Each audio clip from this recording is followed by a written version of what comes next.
best policy on Iraq. The hearing by a House Appropriations Subcommittee is just under 2.5 hours.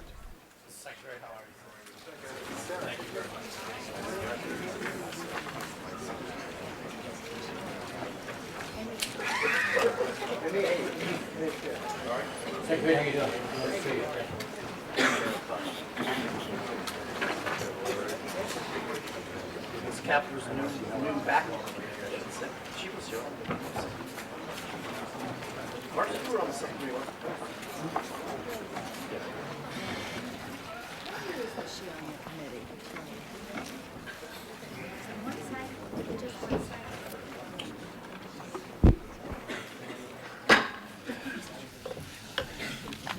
The Subcommittee on Foreign Operations, Export Financing and Related Programs will come to order.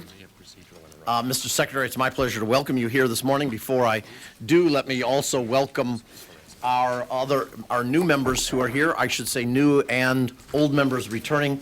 Ms. Kaptur has been on this subcommittee before, and we welcome her back to this. Mr. Chairman, if I could ask the gentleman to yield, I hope you don't say old, but former. Former member, thank you. Thank you. I stand corrected. Right. Definitely. Correct. I don't know. And new members that are on the subcommittee for the first time and on the full committee for the first time include Mr. Kirk. At the end there, we also have Mr. Vitter and Mr. Crenshaw, who I believe will be with us here shortly. So we welcome them as members of this subcommittee.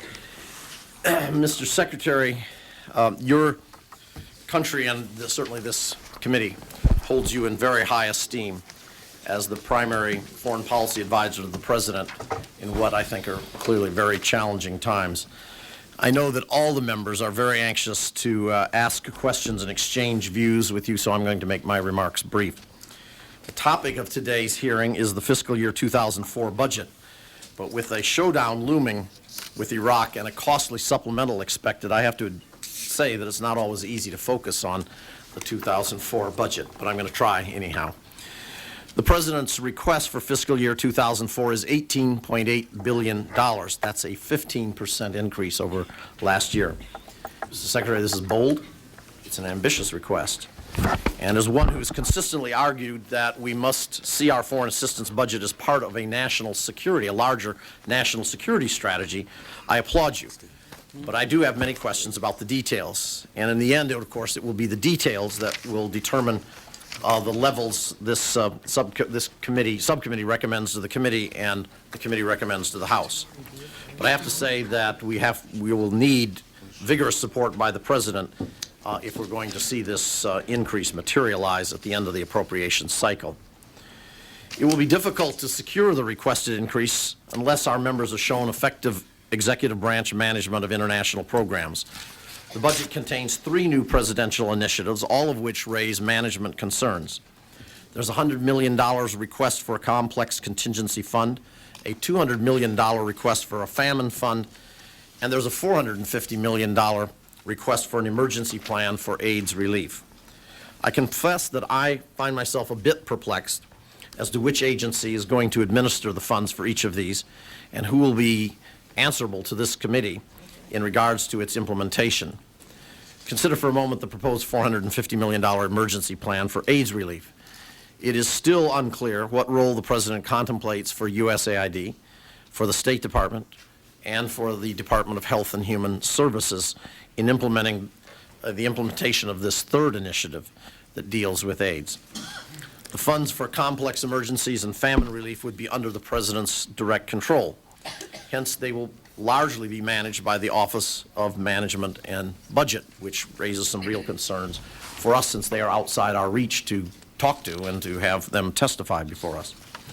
The Millennium Challenge account, the multi-billion-dollar proposal first unveiled a year ago, provides another case in point that raises organizational questions.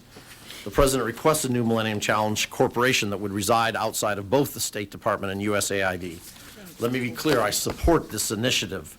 I was very enthusiastic to be with the President in Monterrey, Mexico, when he announced the 50% increase in development assistance, and I'm a very strong supporter. In fact, I wanted to include a pilot program in the 2003 omnibus bill. Unfortunately, we didn't have the details worked out at that time to make it possible for the administration to have an implementation and marketing strategy for this program. Mr. Secretary, your role, as well as the role of USAID and the Department of Treasury, is not clear in all of these initiatives. I don't understand why the Secretary of Treasury would be on the board of this new MCA corporation, but not the administrator of USAID. Maybe the tone in my voice reflects some anxiety about the future of foreign aid without USAID and the State Department at the center. But it presents a challenge for you and Administrator Natsios to convince the President that your agencies can do the job, that your officials can live up to his vision of effective delivery of foreign assistance. The very fact that I expressed this anxiety suggests that I have that confidence in you, and I know that the President does as well. Let me be very blunt. To my thinking, many of these initiatives appear to challenge the primacy of the Secretary of State as the President's primary advisor and Chief Executive Officer for Foreign Affairs. At a time when the respective roles for the Department of State and USAID are undefined and often overlapping, a vacuum has emerged that encourages the Executive Office of the President and domestic cabinet agencies, such as Departments of Health and Human Services and the Treasury, to seize important roles in managing international assistance program. Perhaps U.S. national security and foreign policy challenges are so great that some of this mission creep is inevitable. Finally, let me turn to Iraq. The committee has not been consulted in depth about the overall requirements for Iraq between now and the enactment of the promised supplemental. We're aware that 2003 funds that were appropriated for other programs are in the process of being reprogrammed. But that approach won't be sufficient to meet the likely requirements for reconstruction and relief that will be needed during the next several months. This cavalier approach to Congress by the Executive Office of the President follows a pattern we encountered while seeking to identify funding requirements for Afghanistan. I want to make it clear, as I did just a moment ago, Mr. Secretary, my remarks are not aimed at the Department of State. I not only have great confidence in you, but I want to personally thank you and Deputy Secretary Armitage, Assistant Secretary Paul Kelly, for your efforts to keep the committee fully informed. Your team, frankly, I think could serve as a model for superb executive-legislative branch relations. I am going to do something just a little bit out of the ordinary at this point. Before I turn to the ranking member for her statements and for the other opening statements, I'm going to exercise my prerogative as chairman to address one issue that I think deserves special attention today, and that is the co-relationship between the issues of Iraq and Israel. Recently, the discussion of our policy in Iraq has included considerable speculation about the extent to which the State of Israel and its American supporters drive that policy. Last week, columnist Robert Novak questioned the wisdom of our policy because, in his view, many current members of the Bush administration have in the past publicly linked the removal of Saddam Hussein with support for Israel. Yesterday, the Washington Post published an editorial entitled "Blaming the Jews" that stated it wouldn't necessarily be anti-Semitic, just demonstrably wrong, to argue that Mr. Bush's Iraq policy is motivated primarily by a desire to protect Israel. I'm hesitant to raise this issue, but I think it's a timely opportunity for you as Secretary of State and the Chief Foreign Policy Spokesman for the United States to remind all of us of the actual origins of our Iraq policy. You can help end any speculation that our policy was developed and is being pushed by some kind of conspiratorial manner by supporters of whether it's Israel, Saudi Arabia, or any other group, nation or group, ethnic or otherwise, that attempts to influence the workings of our government. And so before I proceed to the other opening statements, I'd like you to respond to that last point, if you would, Mr. Secretary. Well, thank you very much, Mr. Chairman, and I'm very pleased to be here with you, and let me respond to that last point. U.S. policy with respect to Iraq is not just something that has been developed in the last month or so. One can go back many years to the end of the Gulf War, and when that war ended, resolutions were passed that said Iraq should disarm itself of its weapons of mass destruction. And you well know the history of the last 12 years of continued Iraqi defiance of their obligations under those resolutions, a total of some 16 resolutions, and finally 1441 was passed by the United Nations, where the whole international community came together. Arab nations, European nations, and nations in this hemisphere came together and said Iraq must be disarmed, and it has been U.S. policy for many years that Iraq should be disarmed. In 1998, when there seemed to be no progress toward the disarmament of Iraq, the administration at that time put in place what was called regime change policy, which seemed to be the only way to get this regime to disarm, was to change the regime itself. And that policy was also put in place by the United States Congress, which in legislation passed in 1998 supported efforts as may be necessary to get a change in the regime. This administration came in, the President examined very carefully our policy with respect to all the nations of concern to us, whether it was Iraq, Iran, North Korea, other nations, and he continued the policy of regime change, not expecting that there was any other way to disarm Iraq. But the President took one last chance for peace, and that's when he went to the United Nations to see whether or not this regime would change itself in the presence of 1441 and massive international political pressure, as well as the buildup of military forces to support diplomacy or to militarily change the regime. This is a policy that was developed over 2 administrations, over many years, and it remains our policy today. It is driven by our own national interests. It is driven by us trying to help the United Nations do its job. It is driven by our concern for the people of Iraq. Of course, we have a concern for the state of Israel. We have been one of Israel's strongest supporters, if not its strongest supporters, for many years, 50 years, and we will continue to do so. But we have other friends in the region as well. All across that part of the world, we have close alliances, whether it's Saudi Arabia, whether it's Egypt. These are nations that have been friends of ours for many years. We also have a commitment to trying to help the people in the occupied territories to create a Palestinian state, and President Bush is committed to that. So we have a comprehensive policy for the region, and our region, the strategy with respect to Iraq has derived from our interest in the region and our support of UN resolutions over time. It is not driven by any small cabal that is buried away somewhere that is telling President Bush or me or Vice President Cheney or Condi Rice or other members of our administration what our policies should be. I would also point out that this past fall, the Congress of the United States passed another resolution supporting the President's efforts to cause Saddam Hussein to come into compliance. And the joint resolution passed by the Congress said we should do it through the UN, and if that doesn't succeed, then we should be prepared to use United States Armed Forces in a willing coalition. So this is not just the result of a few individuals who are running loose, as some suggest, but it's a comprehensive policy developed over the years, over several administrations, with the support of the United States Congress, as reflected in last fall's joint resolution and the action the Congress took in 1998. Thank you. Thank you, Mr. Secretary. I think it's important to have that response on the record. Ms. Loy, I'll turn to you for your opening statement. Thank you, Mr. Chairman, and welcome, Secretary Powell.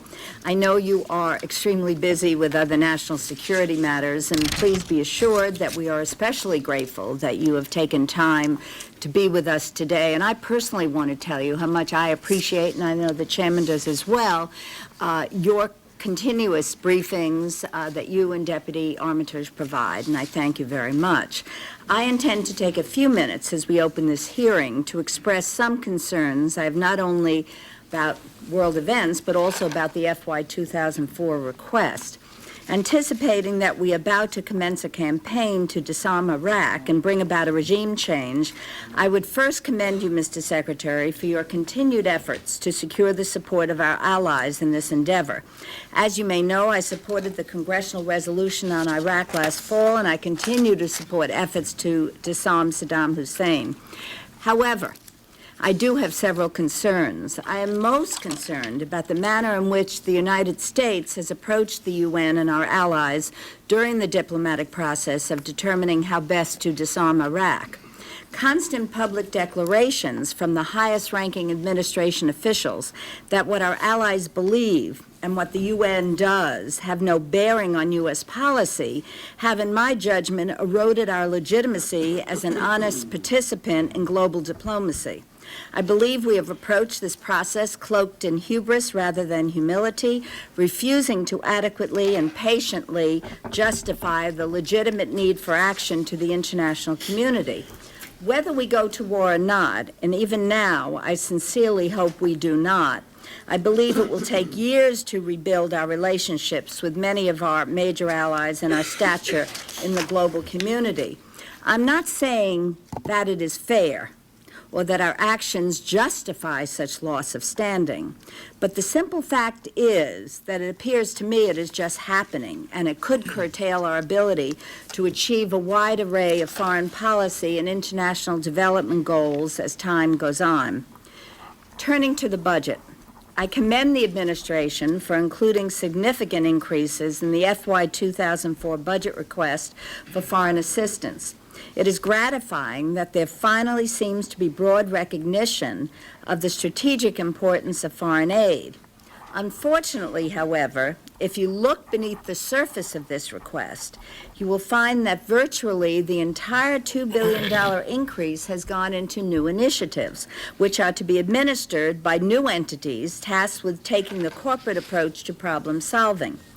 This new framework results from a push to package new funding in the context of presidential initiatives rather than reforming and improving the delivery of aid through the Agency for International Development.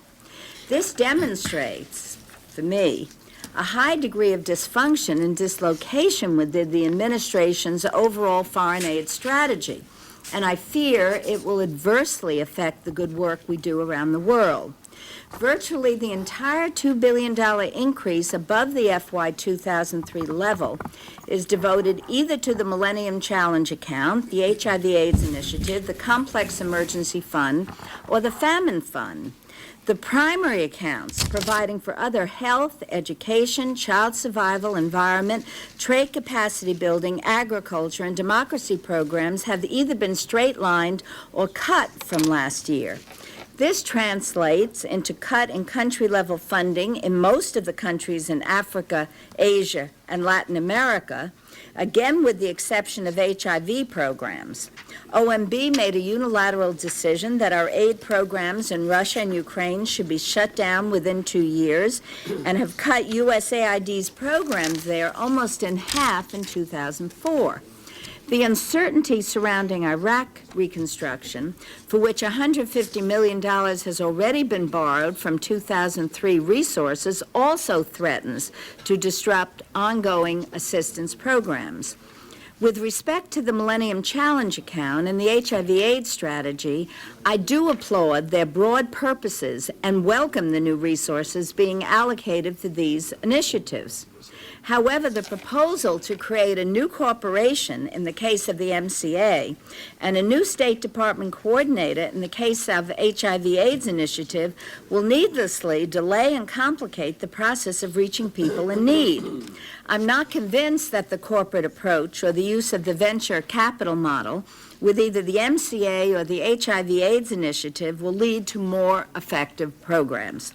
While I do not question the motives of those who have adopted this conceptual approach, I do question their range of experience in actual program implementation. The assumption on their part that innovative solutions to perennial development challenges will emerge magically from this top-down approach is simply, in my judgment, wrong and hopelessly naive. The creation of a new HIV coordinator with all the attendant bureaucratic and policy shifts will needlessly slow implementation of badly needed HIV programs and is completely unnecessary in light of the excellent resources already available within the U.S. government. Again, I never hesitate to say we should improve these programs, make them better, make them more efficient, change them around, but to delay to create a whole new process is really questionable in my judgment. We thus find ourselves in a position of confronting cuts to many country programs in 2004 while devoting resources instead to presidential initiatives, the structure and potential impact of which remain unclear.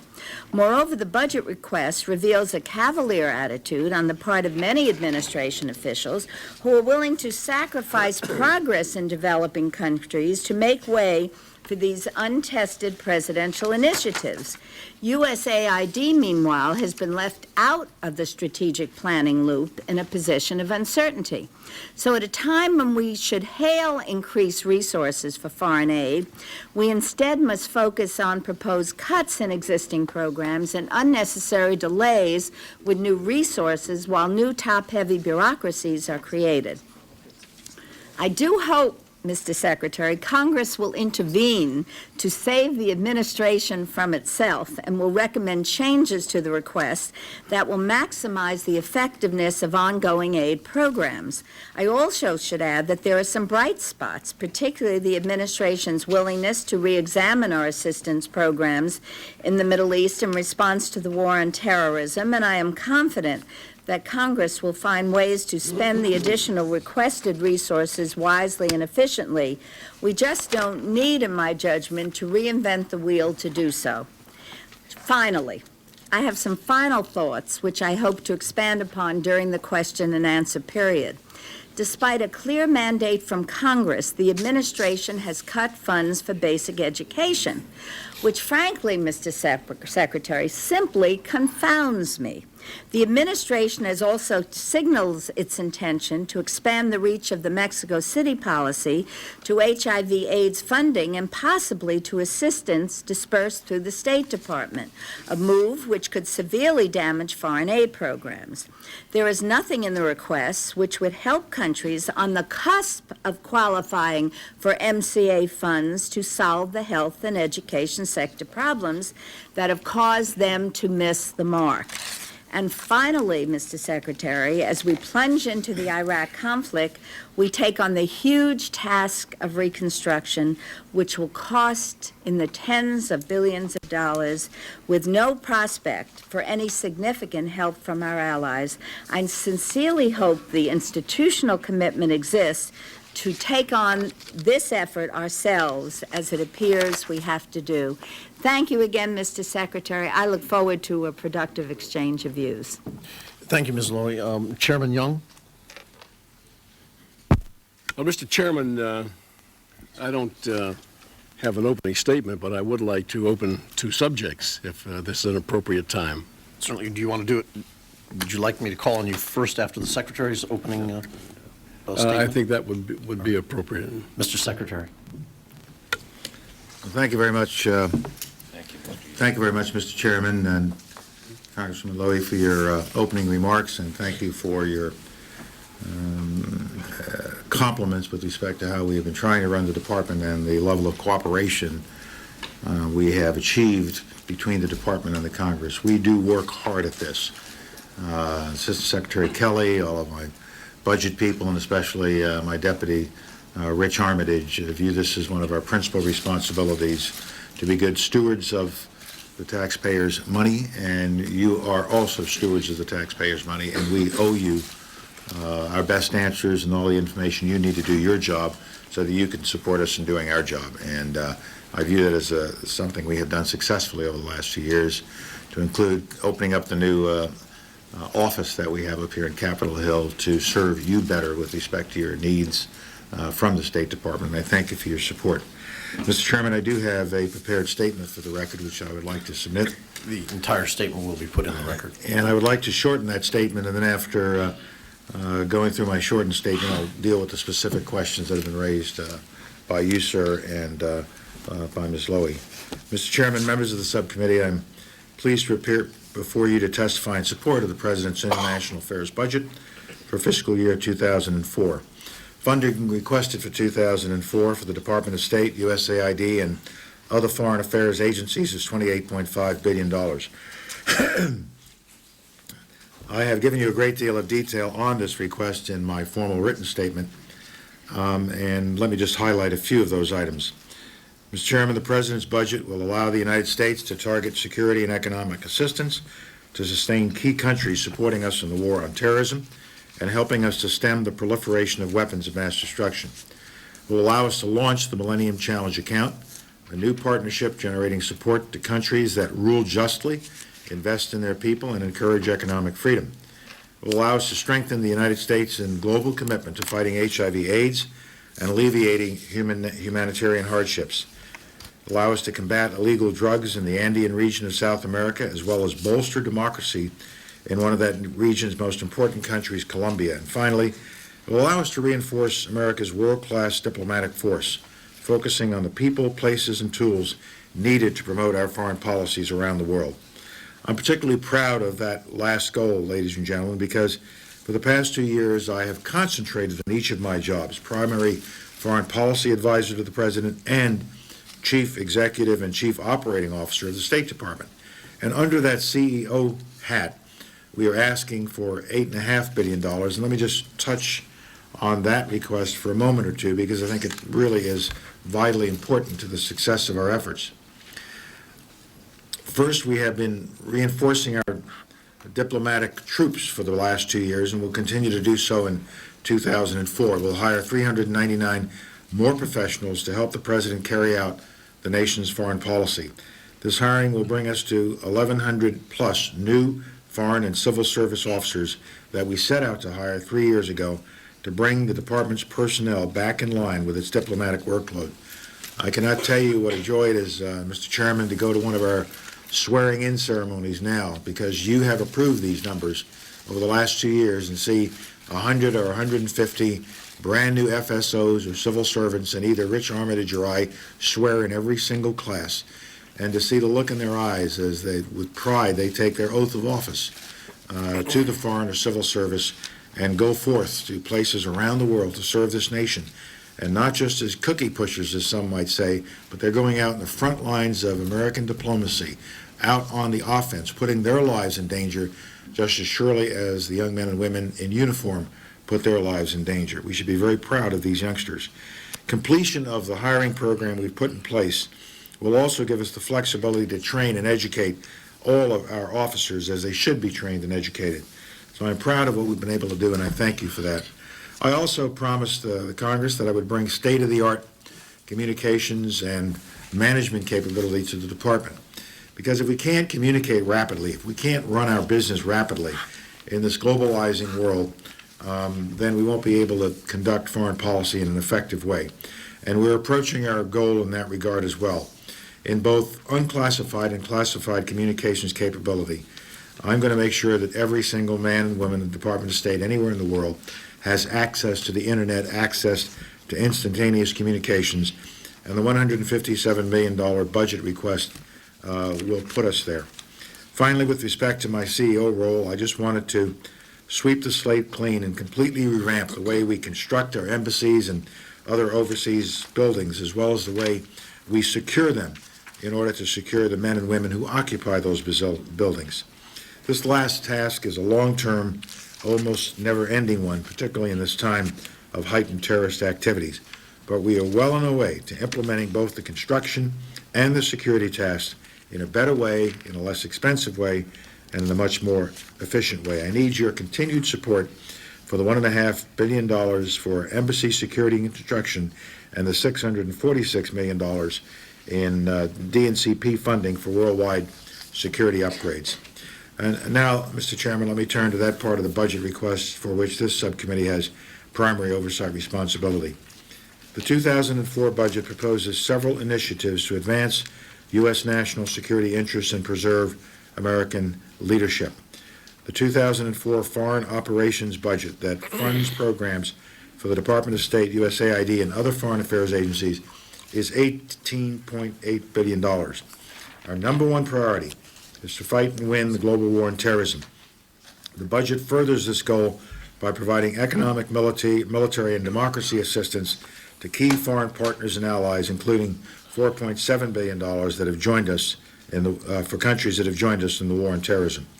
Of this amount, the President's budget provides $657 million for Afghanistan, $460 million for Jordan, $395 million for Pakistan, $255 million for Turkey, $136 million for Indonesia, and $87 million for the Philippines. In Afghanistan, the funding will be used to fulfill our commitment to rebuild Afghanistan's road network.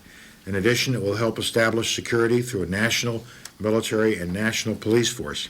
And our assistance will establish broad-based and accountable governance through democratic institutions and an active civil society. Moreover, these funds will ensure a peace dividend for the Afghan people through economic reconstruction and provide humanitarian assistance to sustain returning refugees and displaced persons. People often talk about how things are going in Afghanistan. Is it going well? Is it not going well? Or what? But when you look at what we've accomplished in less than a year and a half, it's quite remarkable. We put in place a new government that is representative of its people. We put in place a system where people are selecting their own leaders. Women are returning to the business place, the workplace, the educational system. It is a tremendous success story. The economy is slowly starting to get started again. Nations around the world are assisting us in this effort. And one of the key indicators of whether or not the glass is half full or the glass is half empty, 2 million Afghans have returned home. In the last year and a half, 2 million souls have crossed the borders from Pakistan back to Afghanistan and Iran back to Afghanistan because they see hope, they see a future, they see what the United States, with its coalition partners, have done with the new Afghan authority to make a promising future, build a promising future for the people of Afghanistan. And no critic can take away from the simple fact that 2 million people have voted with their feet to return to this country that they had fled from over the last 15 or 20 years. I also want to emphasize our efforts to decrease the threats posed by terrorist groups, rogue states, and other non-state actors with regards to weapons of mass destruction and related technology. To achieve this goal, we must strengthen partnerships with countries that share our views in dealing with the threat of terrorism and resolving regional conflicts. The 2004 budget request supports the Non-Proliferation and Disarmament Fund, increases funding for overseas export controls and border security, and supports additional funding for science centers and biochem redirection programs. Funding increases requested for these programs will help us prevent weapons of mass destruction from falling into the hands of terrorist groups or various other states by preventing their movement across borders and by destroying or safeguarding known quantities of weapons or source material. The budget also promotes international peace and prosperity by launching the most innovative approach to U.S. foreign assistance in more than 40 years.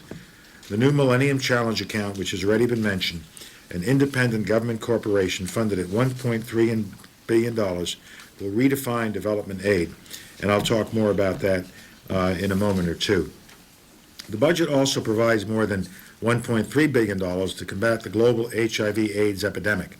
The President's total budget for HIV/AIDS is over $2 billion, which includes the first year's funding for the new emergency plan for HIV/AIDS relief announced by the President in a State of the Union address, and these funds will target 14 of the hardest-hit countries in Africa and the Caribbean. The budget also includes $500 million for Colombia. This funding will support Colombian President Uribe's unified campaign against terrorists and the drug trade that fuels this terrorist activity. The aim is to secure democracy, extend security, and restore economic prosperity to Colombia and prevent the narco-terrorists from spreading instability to the broader Andean region. To accomplish this goal requires more than simply funding for Colombia.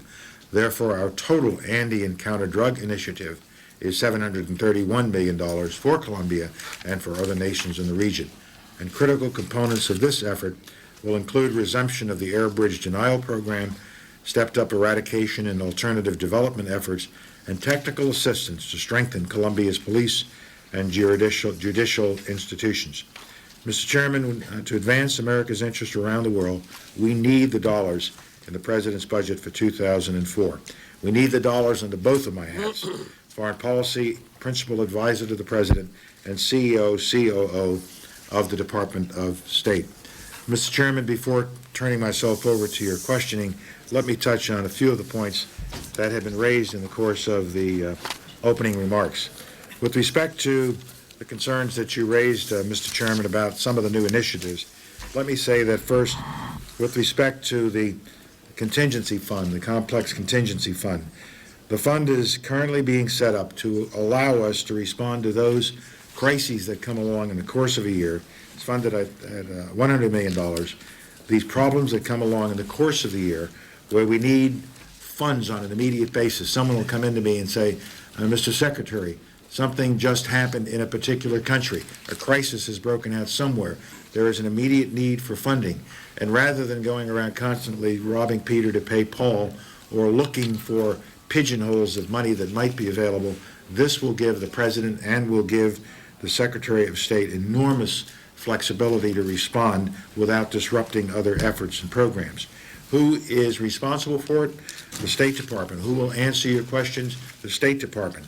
Obviously, how the money is placed is a question for the administration to work out with the Congress. But who will answer to you as to how it has been used, whether it has been used in accordance with the intent and will of the Congress?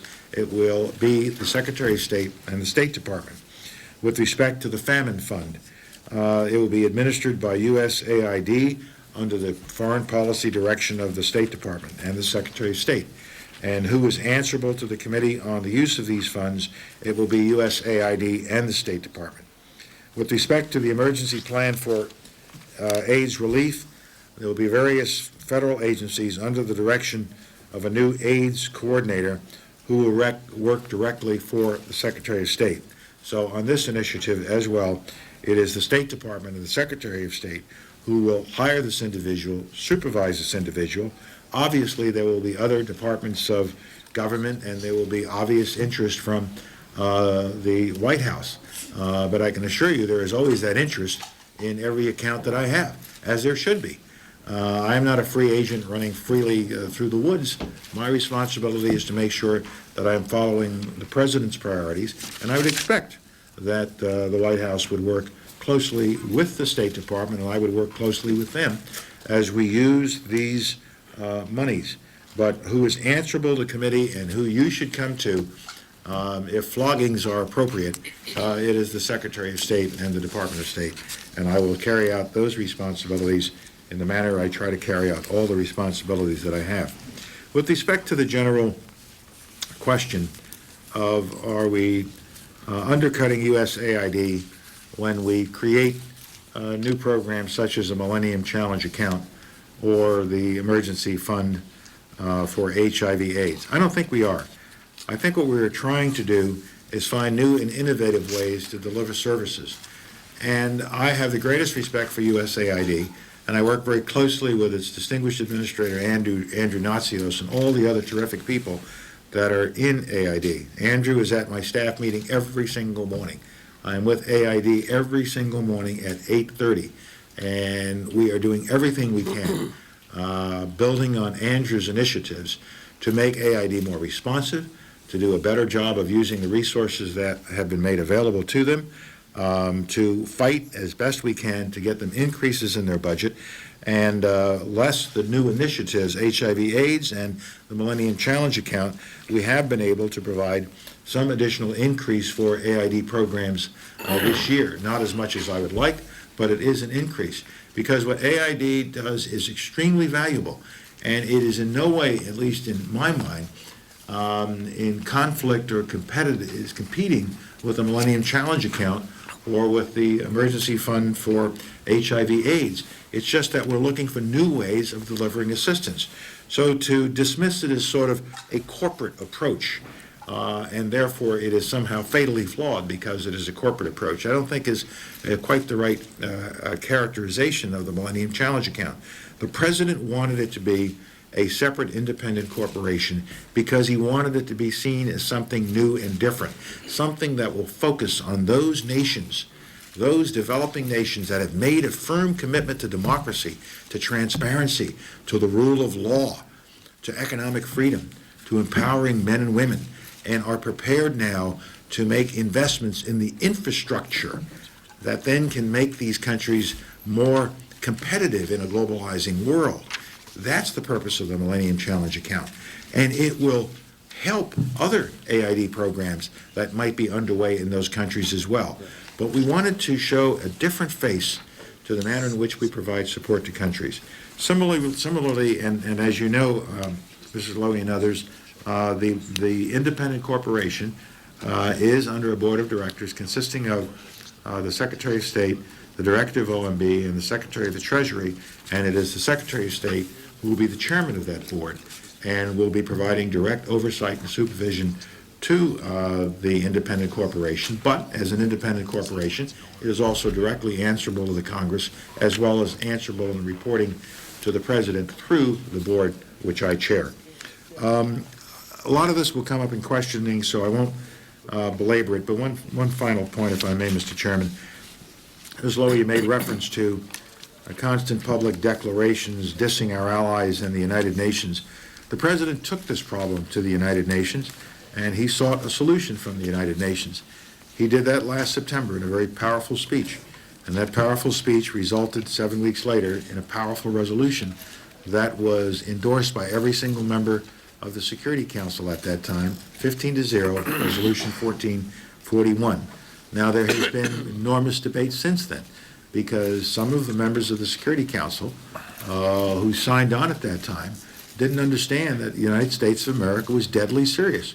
We were going to disarm Saddam Hussein peacefully, or if not peacefully, through the use of force of arms.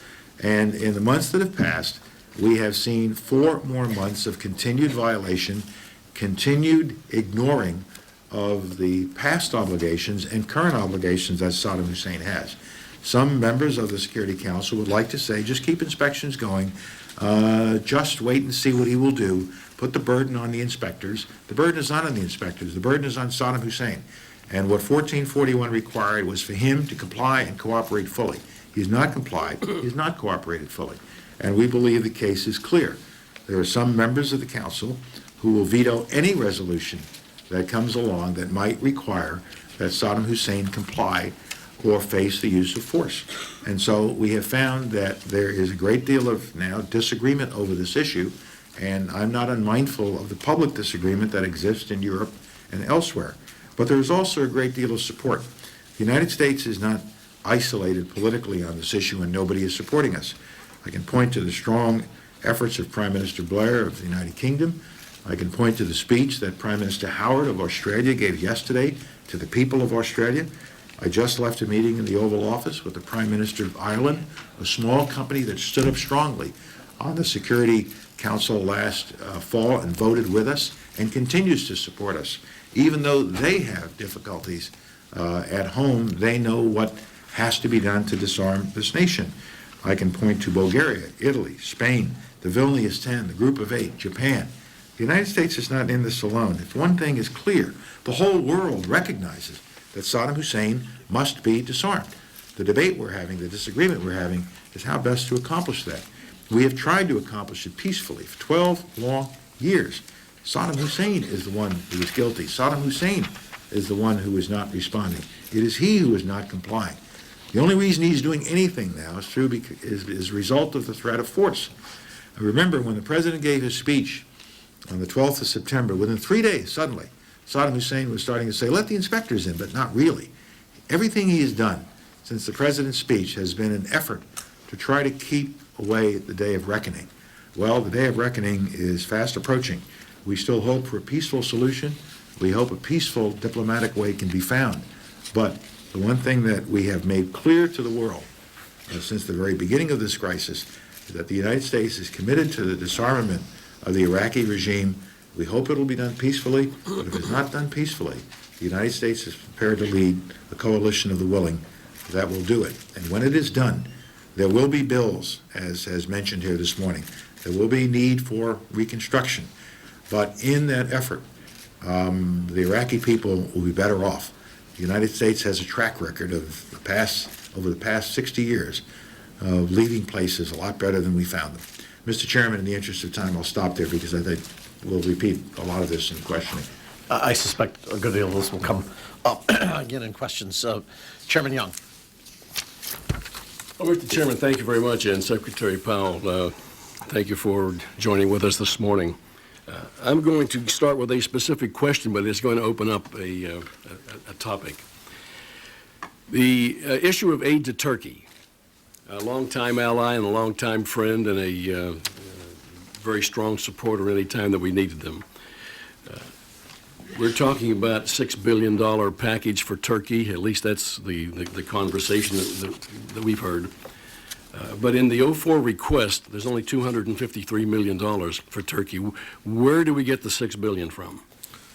This was going to have to be another request placed before the Congress, and it was not in the budget because it simply was not something that had been developed at the time of the budget submission. But clearly, through supplemental action or other action, the funds would be found. Right now, because of political difficulties that the Turkish government has had, even though they want to support us and took it to their parliament, they were unable to get the support that we need at this time.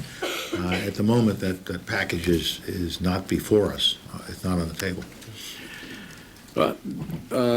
Speaker Hastert and I met with the Turkish delegation when they were here, and they visited with you and visited with President Bush. And our commitment to them was that whatever the president agreed to do for them, that we would make sure that that commitment was met. And that is our commitment. And I'm wondering whether, let me just get you to speculate a little bit.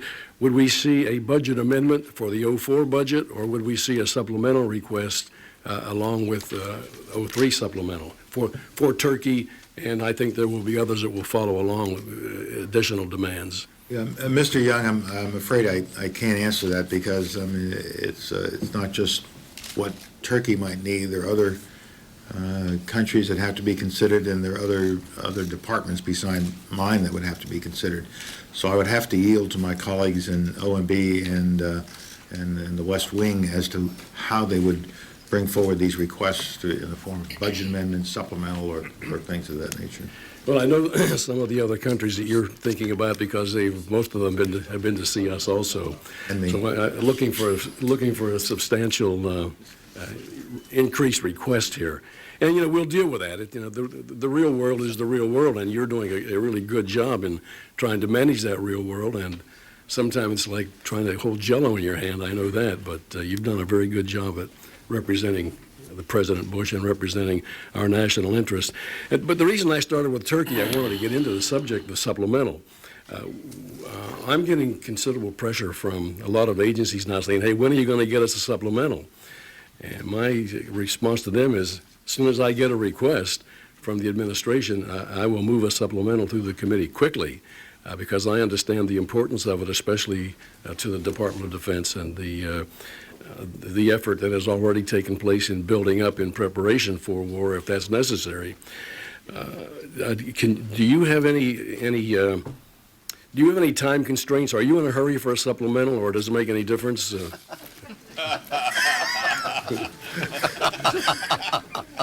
Mr. Young, I'm always in a hurry for a supplemental, but lots of things, of course, have to be considered, and I really must yield to my good colleague Mitch Daniels, who I don't let him negotiate in the UN, and he doesn't let me play with supplementals. Okay. A lot of commitments are going to have to be made. We're the big kid on the block, and we have a lot of responsibility in the world, a lot of obligation, and I know that we're taking on additional obligations. You just mentioned there will be a lot of bills and reconstruction. Can I make one point Sure, on reconstruction? please.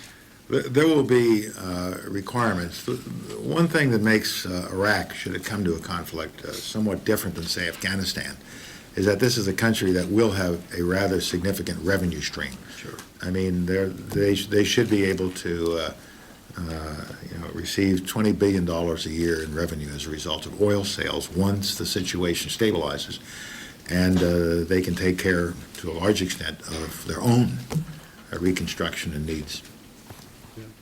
No, I understand that, and the situation I know is very much different than it was with Iraq back in '91 when you and the then Secretary Cheney, we did such a tremendous job in Desert Storm. But I think my question is, because we were presented a budget yesterday in our conference that non-defense discretionary spending is going to be reduced rather than have increases, which occasionally happen because of inflation. And fortunately, there's not much inflation. But we're going to be faced with a really tight non-defense discretionary budget. So I'm wondering how much consultation that there will be between the administration and the Congress in the amount of commitments that we actually make before sending the bills up here. Well, I can speak for my department, Mr. Young, and we will consult fully, and I think we do a pretty good job of consulting with the appropriate committees and staff directors and others who have an interest. That's the case for State Department, and I think I can speak for my other cabinet colleagues as well, that we understand the importance of sharing with the Congress what our requirements and needs are going to be as best we can determine them. Some of it is simply hard to know right now. The actual needs in Iraq, if that comes to pass, are really a function of how the operation goes and what one finds when you finally get in there, and what the immediate humanitarian needs are. How fast can you reestablish the flow of funds out of the Oil for Food program escrow accounts, and how fast you can get a revenue stream going? Has there been damage done to the oil facilities that would cut off the revenue stream for some period of time? So a lot of it is really hard to know at this point, and the best you can do is make some estimates of it, and I know that's what the administration is working on. And we understand that. Mr. Chairman, let me have just one more minute here. I read your statement, Mr. Secretary, on the assassination of Prime Minister Gingrich. And I know that you knew him well and had spent considerable time with him. I had known him before he was elected and had discussed with him numerous issues, not only with Serbia, the Milosevic thing, but my concern with Montenegro, because he had become a very stabilizing factor when the Đukanović government was out barreling down toward an independence vote. Gingrich brought some stability and I think calmed the issue down there. What do you see happening in the Balkans now, especially with Serbia, Montenegro, with this tragedy of the assassination of what I think was a good reformer, a leader?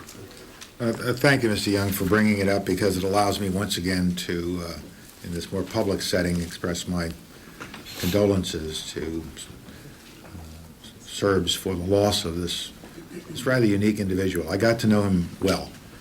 He sat in my office many times over the last 2 years, and we've been on the phone many times over the last 2 years as I went through certification issues with him that you all know well, and turning over of criminals and how he managed the Milosevic period aftermath. And he was as committed a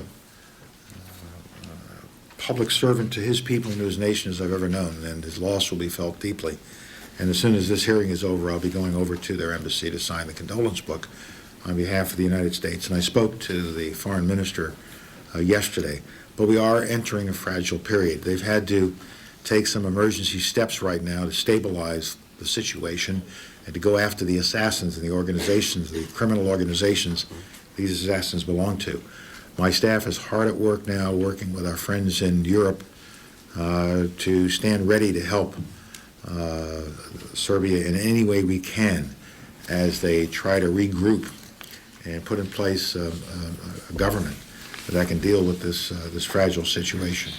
So I don't know where it's going to lead, but I think a new element of fragility and vulnerability has been put back into a region where we thought we were getting on top of it, and we're watching it very closely. Mr. Secretary, thank you very much. Mr. Chairman, thank you for the generous allocation of time. Mr. Young, you always have that allocation of this subcommittee.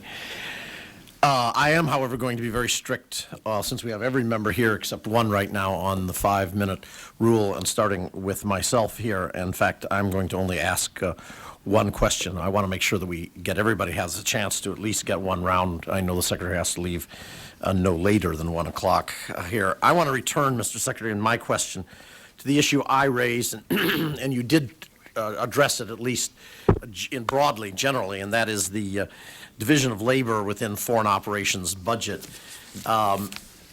It seems that both presidents and Congress, so I include both of us in this, appear equally attracted to having new foreign policy objectives and broad strategies, but sometimes we're not so good on the implementation and the oversight of them. And I think we're facing some really fundamental management decisions regarding the core competencies of the various agencies that are responsible for making grants and loans in support of American foreign policy. And I addressed that in my remarks, talking about the MCA account, the new famine account. And so I hope, though you said the State Department is in charge, I accept that. The State Department is in charge, or you said State Department and USAID. But I'd like to get a little bit below the surface of that to a little bit more of to the extent that you can, help us with how are we going to manage the implementation of the new HIV/AIDS initiative? How is this new coordinating office going to integrate it with the previous presidential AIDS initiatives, such as the Global Fund, which was a creation of this administration, basically, the Mother-to-Child HIV Prevention Program, and then just to put them all together here, same with the MCA, the Millennium Challenge Corporation. How would we expect the role of USAID in that to evolve over time? And finally, with the new fund for complex emergencies and the famine relief, what additional capabilities are these new tools going to add to the management of the similar 150 accounts that already exist? I'm really not clear on that last one, so there's all three of those all together. Yeah. With respect to the HIV AIDS initiative that the President launched in the State of the Union address, it'll be the organizational setup is still being studied, but it will be within the department, and I'm going to be creating it, special coordinator reporting to me, and answerable to the President. And the exact structure I'm still examining with my staff. It is important. It's going to have quite a bit of money to work with. And so I want to make sure that we put in place a solid organization that will get oversight of it. We are still examining how best to do this, Mr. Chairman, and so my answers are necessarily general because Rich Armitage and Grant Greenline, the Secretary. Just following up on that, is the money for, like this new coordinating council, which we understand is going to have maybe it's 100 employees, is that in the budget request? What, sir? Is the money for the staff for this in the budget request to implement? I'll have to find that for the record, but if not, it will be in the next budget request. But I don't know if we've actually programmed for it. I don't even know how large the office will be, but there will be a requirement for additional personnel. I guess my question is, if it's the programs are in the 2004 budget, is the implementation of it, the staff to handle that in the 2004 budget? I don't think it is in there in any specificity, but since the funds are in there, I think the funds, to some extent, will be available to at least set up the organizational structure for it. Any program needs an organizational structure. But at the time that the budget went in, we did not yet have the details of organization. Is it a bureau? Is it an office? How many people will it require? How should it report directly in a way that shows that I have direct supervision over it? All of those issues I'm trying to work out now, and we are working them out now. How about, before my time runs out, Yeah. the last one about how does the new complex emergencies and famine relief add to the tools that you've got now to manage those kinds of problems? I don't know that I can add much more to what I said earlier, in that we often find ourselves with these unfinanced requirements that I can't meet out of existing funds, and a contingency account, which I think is a solid, sound management practice, should be available to a Secretary of State or to my Deputy Secretary to deal with these kinds of crises as they come along. I don't think it's a terribly complicated concept, and I think it'll be just like any other account that we manage on a regular basis. With respect to the famine fund, it was set up by OMB in the White House in a manner that allowed us to have some degree of flexibility as to how it would be used. So AID and state, and of course the White House, would have an opportunity to see and have oversight of this account. But I'd like to provide an answer for the record on the specifics of how the famine fund will be managed. Thank you. Ms. Lowy. Thank you, Mr. Chairman. Mr. Secretary, the British are working on an altered UN resolution which sets up four broad categories for Iraqi compliance. First of all, can you clarify for us what the U.S. position is on the British proposal? What forms the basis of the March 21st deadline for meeting these standards? Does the U.S. agree that the British proposal now under consideration would form a basis for determining Iraqi compliance on disarming? 2, will the UN Security Council vote at all if we expect to lose? If a supermajority vote of 9 members of the Council were to be achieved, what would the next steps be, and who will judge Iraqi compliance? And do you anticipate another report to the Security Council from the UN inspectors? And how much past March 21st are we willing to wait? And lastly, what specifically does Iraq have to do to demonstrate compliance with these demands? Sorry to give you all at once, but I know the votes are going to go off any minute. Well, and I'll try to be Thank very you. brief. The resolution that is before the council is a resolution that the British put down last Friday with co-sponsorship from the United States and Spain.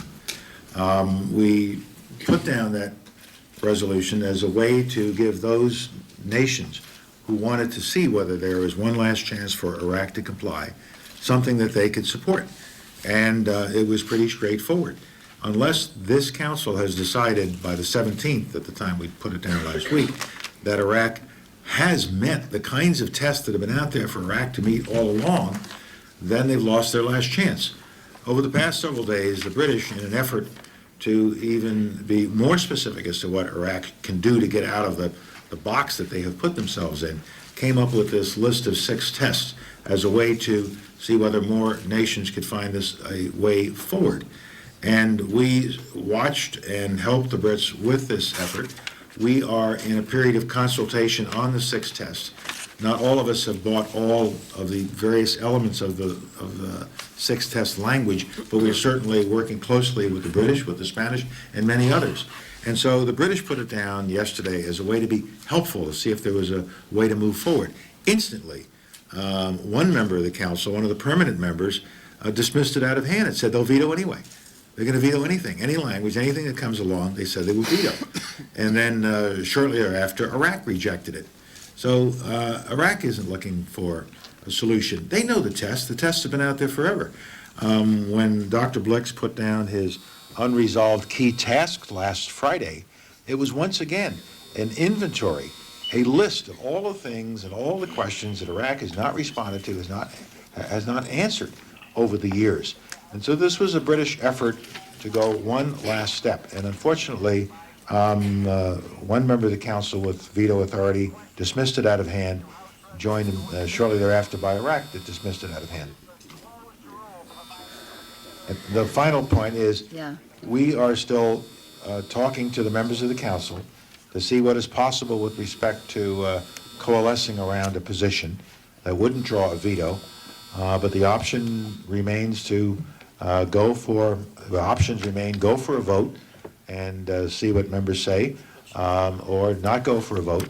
But all the options that you can imagine are before us, and we'll be examining them today, tomorrow, and into the weekend. So at this point, you haven't decided whether you will go for a vote if you have less than what is needed? We are working hard to see if we can take this to a vote that would be a vote that would help unify the council. But we haven't excluded any of the other obvious options that are out there. I guess I have about a half a something or other? Okay. With regard to Iraq reconstruction, while the committee staff has been briefed on initial planning for post-war Iraq, Congress does remain largely in the dark about the planning. No one is apparently willing to address what it will cost. We read about the $20 billion in the news. Can you tell me, and Chairman Young briefly referred to that, how much it will ultimately cost? Do you have any earthly idea? And will we be briefed, or will we be kept in the dark? I think increasingly the briefings are coming forward. We've done a heck of a lot of work over the last several weeks in determining what will be needed once we get in there under a certain set of assumptions.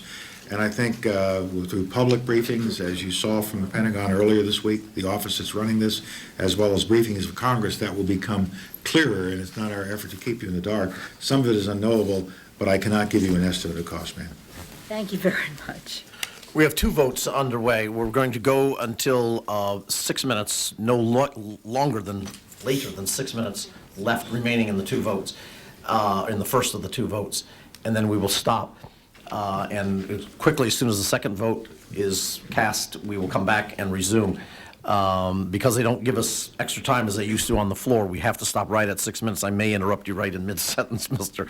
Secretary. Mr. Nolenberg. Thank you, Mr. Chairman. Welcome, Secretary Powell. I wanted to commend you and the administration for initiating and funding the MEPI. That's the Middle East Partnership Initiative, because I do believe it's something that this committee should embrace. Everything right now seems to be viewed through the lens of Iraq. But whatever happens to Iraq, the challenge is still going to be there. And I think post-Iraq provides us an opportunity. I want to just very quickly quote something that I think is very telling, and I believe this was something that was a part of your speech. 50 million more Arab young people will enter the already crowded job market over the next 8 years. But economies are not creating enough jobs. Growth is weak. The GDP, and this is important, GDP of 260 million Arabs is already less than that of 40 million Spaniards, and falling even further behind. And if you add in the 67 million in Iran, the total is still only about 2/3 of Italy's. I know how important this work is to you. I know Mr. Armitage, Deputy Secretary Armitage, is involved in this as well, and you're going to be reviewing a lot of these programs. But here's one that I believe is important, and I think it reflects this publication, which started the whole thing. And I think within this book is plenty of information for us to look at it. What I'd like to know from you, in your view, how important is this issue of demographics and jobs? And I've heard it said that, in fact, I just had a quote here too, that it's the men, it's the people, it's the men, women, children who are the real wealth and hope for the Arab countries. So my question is it possible that these human resources can turn out to be an asset for Arab economies? What role does the U.S. play in this issue? And then how has this program been accepted by the Arab governments? Has anybody said no? And how can the U.S. pursue this program with a positive message? Mr. Nolenberg, thank you for your support of MEPI. I think it is a key program because it goes right to the heart of the problem you described. And the document you held up was written by Arab thinkers and intellectuals and officials, not by the United States government. What it says is we've got to get our act together. We have got a young population. We've got a young population that has got to be educated, trained for the jobs that are going to be there in the 21st century. They've got to get the kind of quality education that will contribute to their economies. Their economies are not growing. 260 million Arabs should not have a GDP that is so far below that of, say, just one country, Spain. And so I think more and more Arab leaders are coming to the realization that there has to be a transformation in their countries. Each will have to do it in their own way. We're not asking them all to do it the Jeffersonian American way, but each of them have to understand, and I think they are understanding more and more with each passing day as they look at those kinds of statistics, that they have to start changing. MEPI, Middle East Partnership Initiative, is a way to help them through education of teachers, through fixing their educational systems. The response we've gotten has been mixed. Some people are suspicious of change. How dare the United States come in here and try to help us in this way? Others quietly say, come on in. And others have been outspoken in saying, come in and help us. So it's mixed. I think once we get this Iraq situation behind us one way or the other, it'll be a far more favorable climate for this kind of initiative. Okay. Well, I do appreciate that, and I think that you're reviewing all the assistance programs now, as I understand it. Yes, sir. And this one is one I think that, as I've mentioned, is one that you'll be looking at very closely to augment whatever else you're doing. So I do think that this is on the right track. And again, I would appeal to the chairman to consider, I know my sand is running down, but I think that if people will on this committee, will look at this program, I think they're going to get an understanding of what the dilemma is and what we may be able to do about it. And again, I salute Thank you, Mr. your Nolenberg. leadership. Thank you. Thank you. I think we have 7 minutes. I think in the interest of time, rather than start another round, we'd better go and vote. And the moment I get back, whoever's here, Mrs. Kilpatrick is next, but if she's here, we'll call on her, and whoever otherwise is here, we'll call on to get started with the next round. Thank you, Mr. Chairman. Thank you, Mr. Secretary. Subcommittee will stand in recess. We say, Jerry.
Tape it down. Would that get it closer to him? So you don't sacrifice your shotgun. Whatever you think works best. I mean, I've got the shotgun level with the other one. Okay. He's not touching it. Yeah. With everything works better.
The subcommittee will resume, and we'll go to Ms.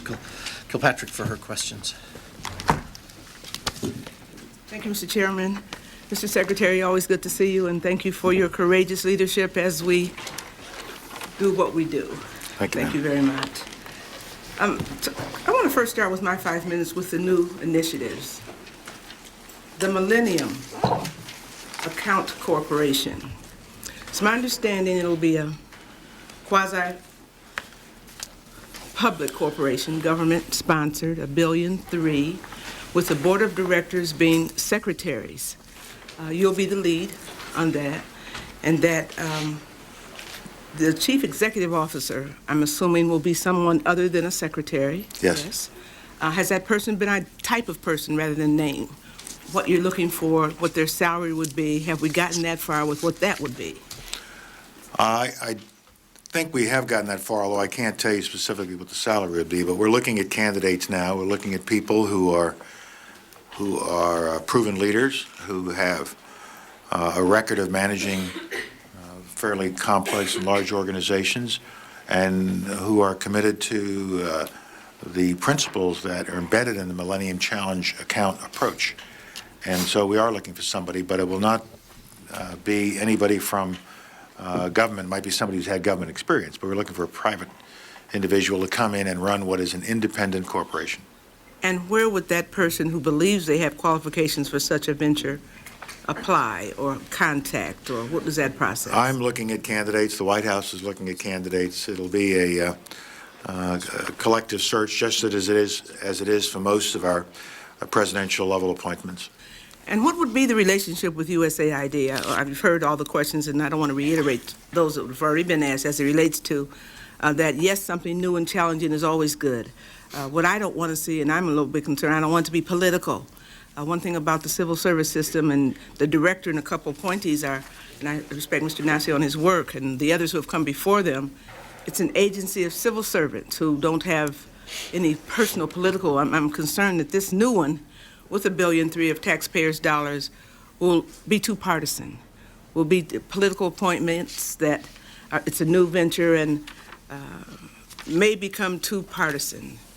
Should I be worried at all? Well, I think any organization of government at that level should reflect the philosophy of the president at that time, and that's why we are all called political appointees, and I don't think that's necessarily a derogatory term. It should not at the same time be overly partisan to the extent that it shuts out all points of view and it only goes down one track. We have tried to design the Millennium Challenge account system in a way that the countries that will get funding from the Millennium Challenge account will have met certain objective criteria. Which I outlined. I did go over those just briefly. And that's what you mean, your 16-point plan that you'll be using to assess whether the countries can qualify or not, right? There'll have to be some, but we don't want to make it so objective that it's like just a SAT score. There has to be a certain level of poverty, a clear commitment to democracy, and it has to meet these criteria, but we also want to leave sufficient judgment in there, not to make rash partisan political calls. We hope it can't be that. Yeah. I mean, the world, and if it's going to do its mission, as I understand it, though it's a political appointment, and usually the secretaries are from various persuasions, I want to make sure that that doesn't happen, that we defeat before we start. That's going to be very important. I could also make the case, if I may, ma'am, that I have seen situations in my career of senior government service over the last 15, 20 years and being an observer at a lower level for many years before that, where even funds that are supposed to be totally, you're supposed to be totally objective in the distribution, have been used to serve foreign policy objectives, and some might say partisan objectives. Yeah, I'm not saying it can't be done. It definitely can be done. I want you as the leader of this new agency, as it comes together, and the president to know that we all want it to be a bipartisan initiative. That if it's going to help, it has to be bipartisan. Yes, ma'am. With the criteria set up right now today, if it were instituted, would South Africa meet the qualifications? I want to provide an answer for the record. My initial reaction would be probably not. Would Uganda? I can't start going down country by country. No, I wouldn't. But it's let me say this about South Africa and Uganda, however. Without having in my head the GDP and per capita income and all the other statistics, what both of them are trying to do is put in place the kind of system, the kind of, resting on a rule of law and trust and openness. If they are meeting those criteria, then they've met that first test. Then we'll see about other tests with respect to, are they more needy than other countries with respect to their GDP and their health and educational needs, and can they absorb the funds? Can they do it?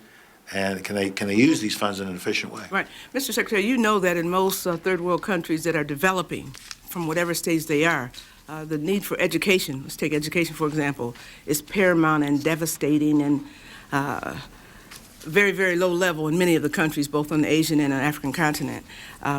I'm concerned that what we've set up, we may be leaving out some of the poorest of the poor countries who may not meet this millennium criteria, but just in fact needs the assistance that USAID and others, and I would hope the Millennium Account is able to give them.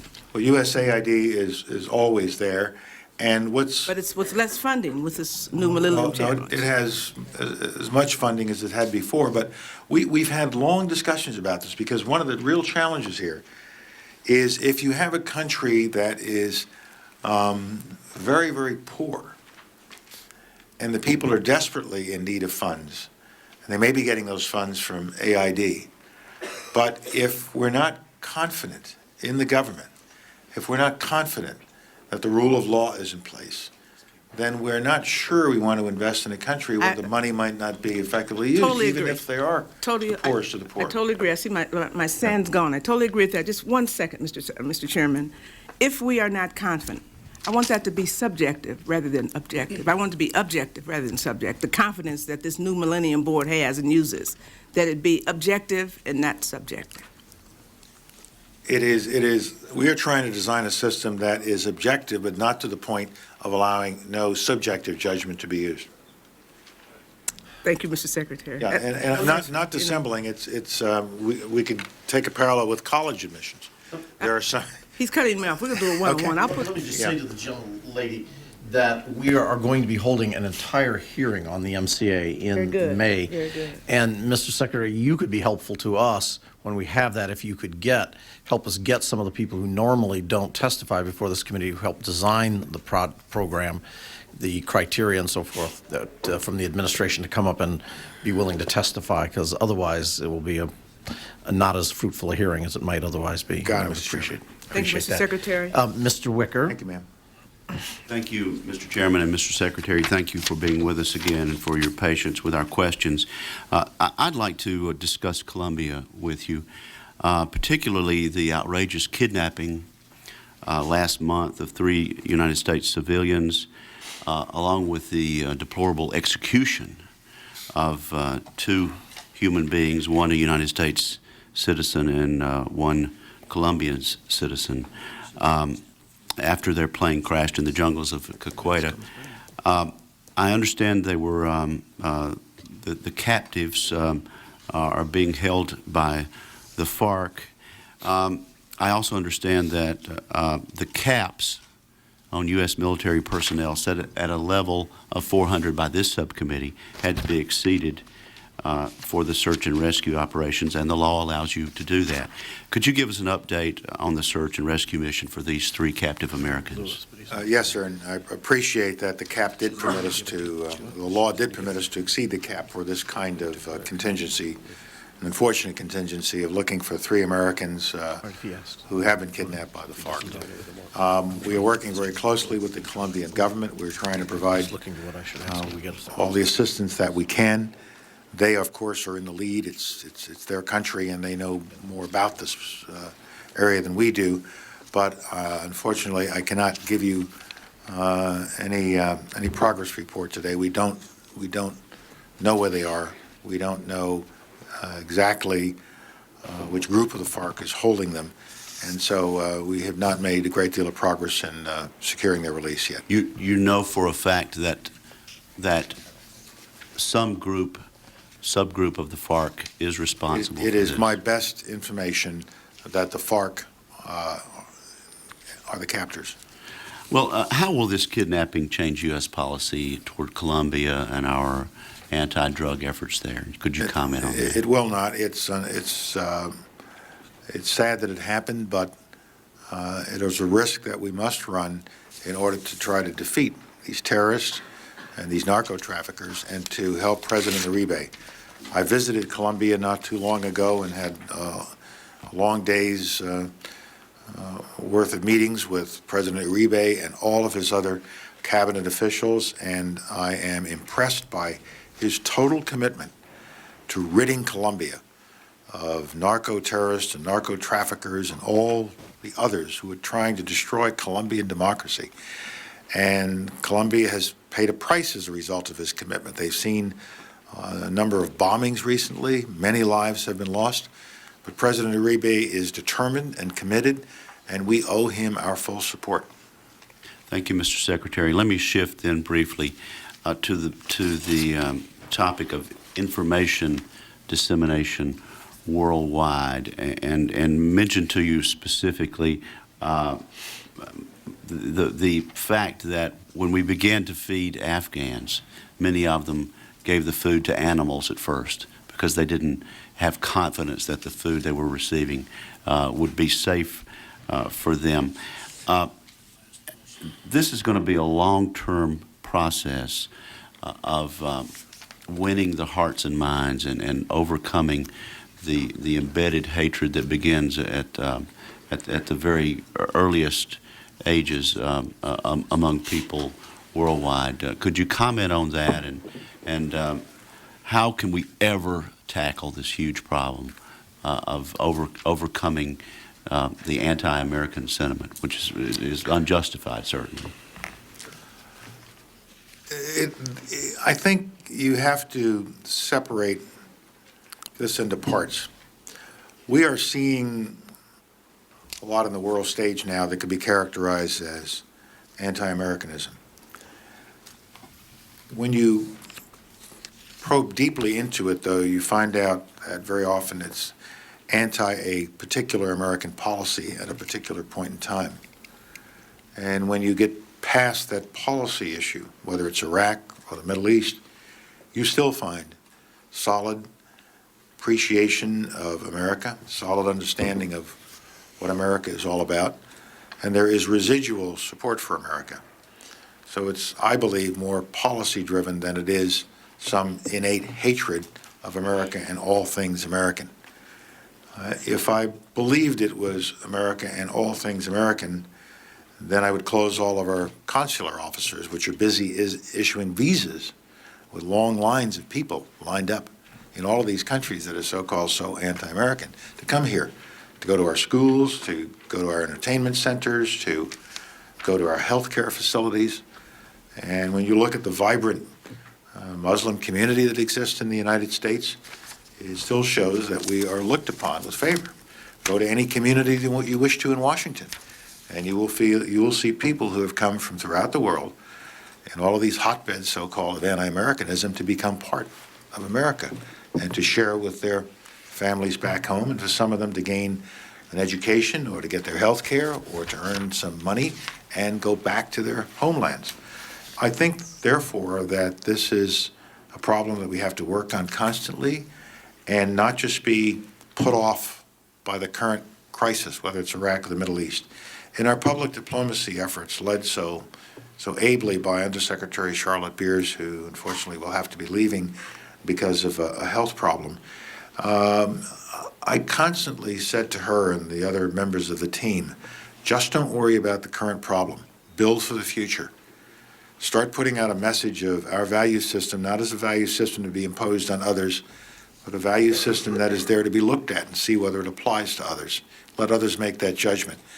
But don't get so wrapped up in the crisis that we are not helping people to understand America in the long term and for the long haul.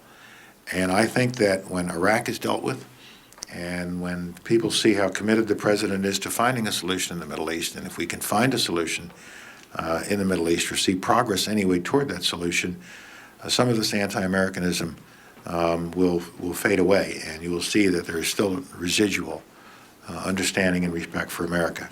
It is also one of the consequences of being the most powerful nation on earth. There's an element of resentment in that.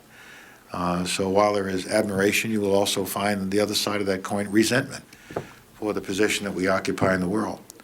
we could end anti-Americanism, as it is sometimes described, by simply coming home and not paying any attention to anyone. You don't like us, we'll just come home. We'll stick between the Atlantic and the Pacific, the left coast and the right coast, and we won't play a leadership role in the world. We won't mix it up in the UN. We won't go to foreign countries and use our young men and women to bring freedom to an Afghanistan or to Kuwait, even because we're going to be unappreciated. But that's not what the world expects from us. So we'll have to play our role in the world and hope that if we do play that role well and accomplish the tasks that are out there to be accomplished, people will understand. Thank you, Mr. Secretary, and let us Sorry, know Mr. how this subcommittee can be helpful to you. in that Thank you, regard. Mr. Wickham. Thank you, Mr. Rothman. Mr. Rothman? Yep. Yes, Mr. Rothman. Thank you, Mr. Chairman. Mr. Secretary, it's always a pleasure to see you and have you here come before us. I want to talk first about Iran. There are reports in the press that Iran has introduced uranium hexafluoride into some centrifuges to test their functionality. If this is in fact true, would this be a violation of the Non-Proliferation Treaty, and what would be the course of action for the United States? And regardless of whether that report is true or not, what is your view as to the present danger to the region and America's interests now presented by Iran, not only in its nuclear program, but also in its active support of Hezbollah in Lebanon, for example? With respect to the specific question about the hexafluoride, we are deeply concerned about some new information that has been found out about Iran's nuclear programs, and we're waiting to see the final judgment made by Dr. Blix and the IAEA. And I spoke to Dr. Albarradi and the IAEA, got my inspectors mixed up briefly.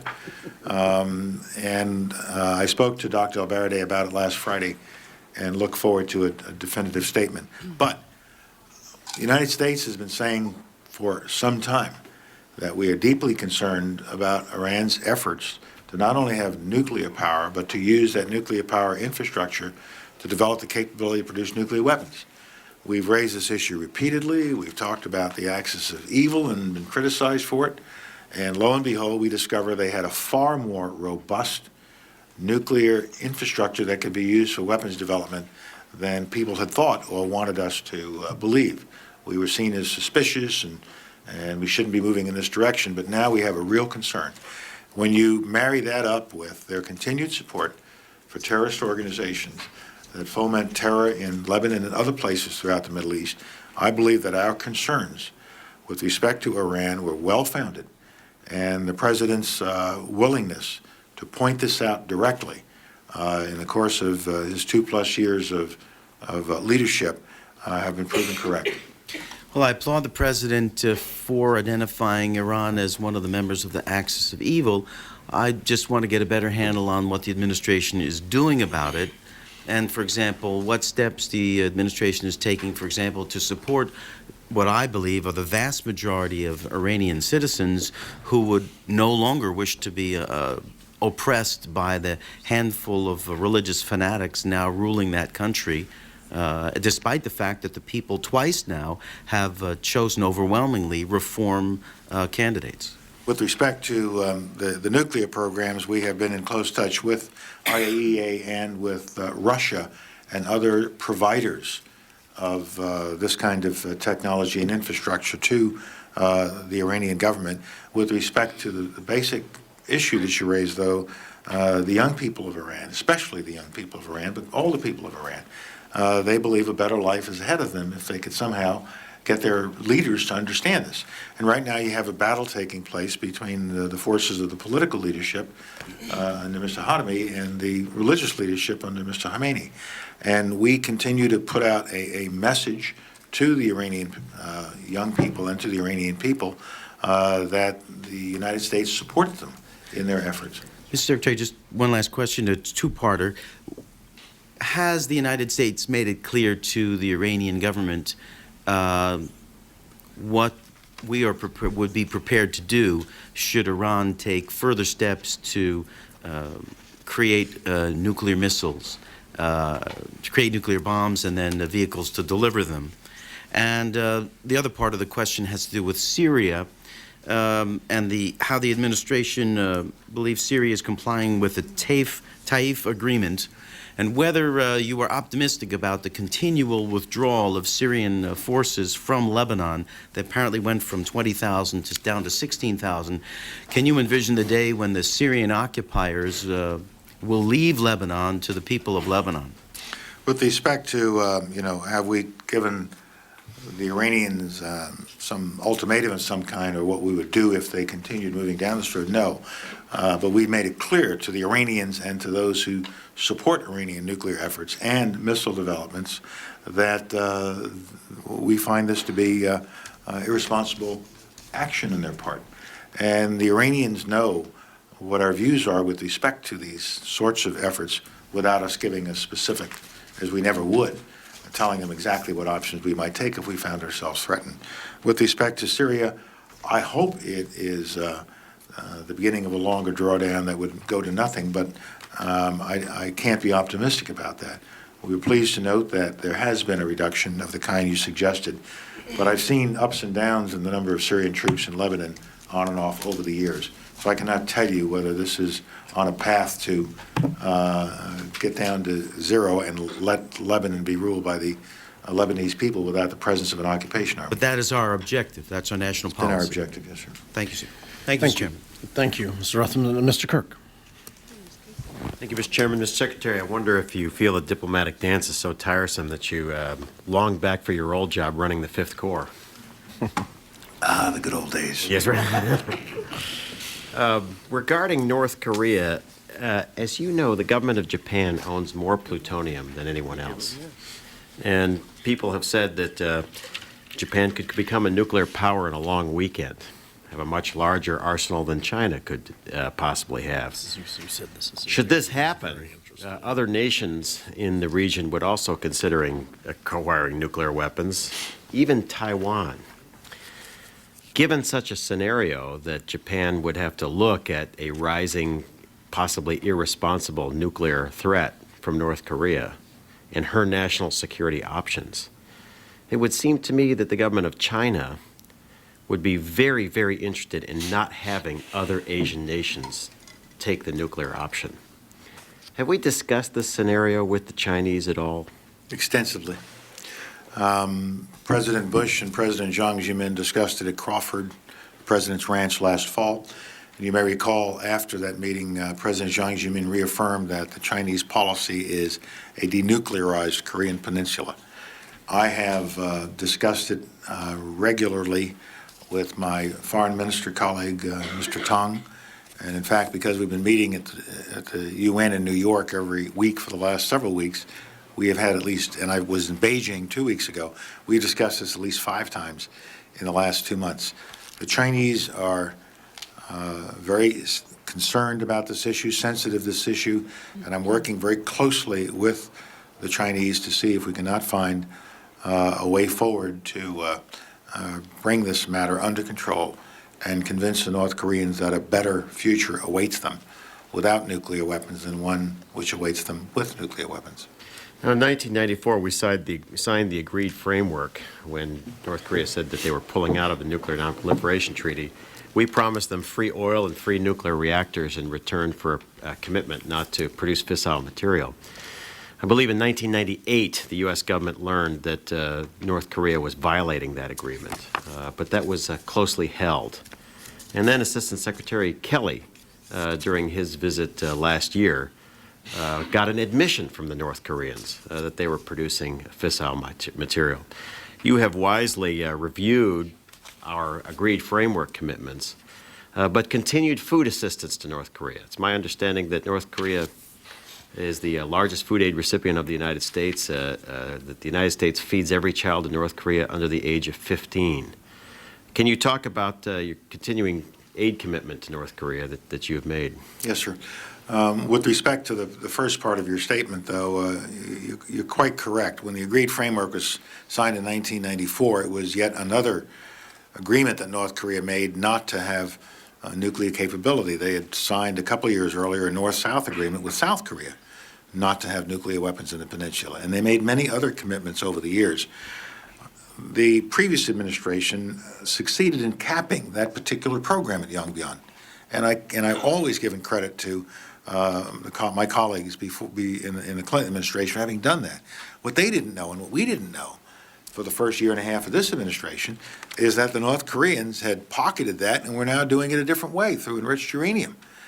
And that's what Jim Kelly called to their attention. They admitted it. So the agreed framework capped something, but did not cap everything, and also left in place material, the plutonium facility, that could be uncapped at some point in the future. And now the North Koreans got caught out in the other program, and they're uncapping Program 1, and their demand on us, okay, come talk to us again, because we know how this negotiation goes. You'll pay us something to cap all of this stuff again. Well, we're not going to quite do that. We believe this is now a problem for the region, for the very reason you mentioned, sir. And that is, it should be a concern to Japan and to South Korea and to Russia and to China and to the rest of the world, and not just a bilateral U.S.-North Korean problem. With respect to food, it's always been the United States policy that a child in need is a child in need, whether it's in a democracy or in a dictatorship. And our policy this year is to try to meet our obligations to the World Food Program, call for food for North Korea, and we have committed 40,000 metric tons of food in a first tranche, and we are considering up to 100,000 tons. But we do have concerns. We're not absolutely sure that we are feeding all of the children, that all of the food is going to people who are truly needy, or is it going somewhere into the system to feed their army and to feed their elite? So the first 40,000 tons we have given over, but we are anxious to see whether we can make any improvements in the system by which the food is monitored, so we know where it is going. Is it truly going to people in need? Thank you for that. One last question. Am I out of time? Or very briefly. Very briefly. We will have a Middle East peace conference, I would expect, after any conflict is resolved. I'm just concerned that the point of the conference not be adjusting Israel's borders, which I think probably leads to some sort of de facto division of Jerusalem, but instead is talking about the lack of democracy in the Middle East. Because I think if we had democratic countries, they would represent much less of a threat to the other democracies in the region, being Turkey and Israel. And I just lay that out. Thank you very much. Thank you, sir. As is the normal courtesy, we always go to the chairman and the ranking member when they are here, and so I would call on Mr. Obey unless you want. No, let's let everybody else go first. All right, Ms. Kaptur. Thank you, Mr. Chairman, very much. Mr. Secretary, welcome, and let me thank you for the respect. Let me thank you for who you are and the respect that you have earned among the American people, this Congress, and indeed the people of the world. And the questions that I have relate to the difference between the words occupation and liberation, and I'll build on those. Throughout modern history, no Western power has been ultimately successful in occupying nations in the Muslim world. France, from the time of Bonaparte through World War II, was not successful in Egypt nor in Algeria. If we think about the British in Saudi Arabia, I think Lawrence went home. If we think about Iran and the U.S. support even of the Shah, including CIA support for the Savak, ultimately the Shah was deposed internally and a theocratic regime took hold.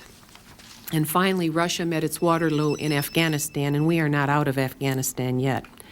My first question, and I'll do all three questions and then let you just respond, and thank you for that. How does the administration propose to conduct this Iraq occupation so as not to become a regional enemy in our attempts to liberate that nation? And my second question builds on that is the motivations of the terrorists. Khalid Sheikh Mohammed, the number 3 operative for al-Qaeda that was apprehended in Pakistan, was born in the nation of Kuwait. He attended a Karachi Mosque, noted for its radical teachings, and there are thousands of such mosques throughout the Muslim world. When you appeared before the UN in February this year, you stated that Abu Musab Zarqawi, a Palestinian from Jordan, was the al-Qaeda operative inside of Iraq. And we all know that the majority of hijackers on September 11th were Saudi, from inside Saudi Arabia. Now, we know there are over 5,000 madrasas that are luring young boys and teaching a twisted version of the Quran throughout that region. And in Palestinian camps in several countries, we have over 1 million individuals living in abysmal conditions, which are spawning grounds for terrorists.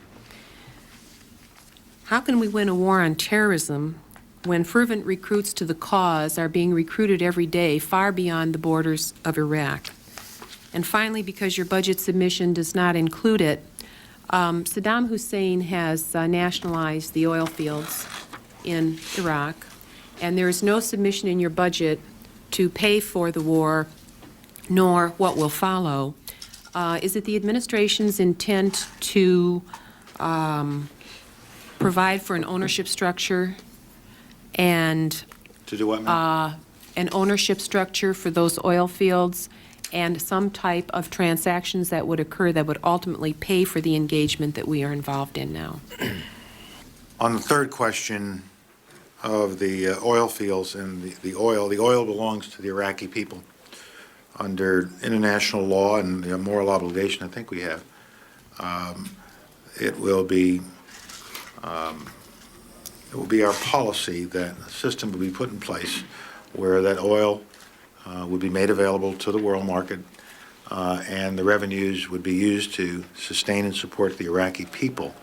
The humanitarian efforts that we might conduct and other reconstruction activities that we might perform would certainly seem to be for the Iraqi people and would be consistent with the use of that revenue flow.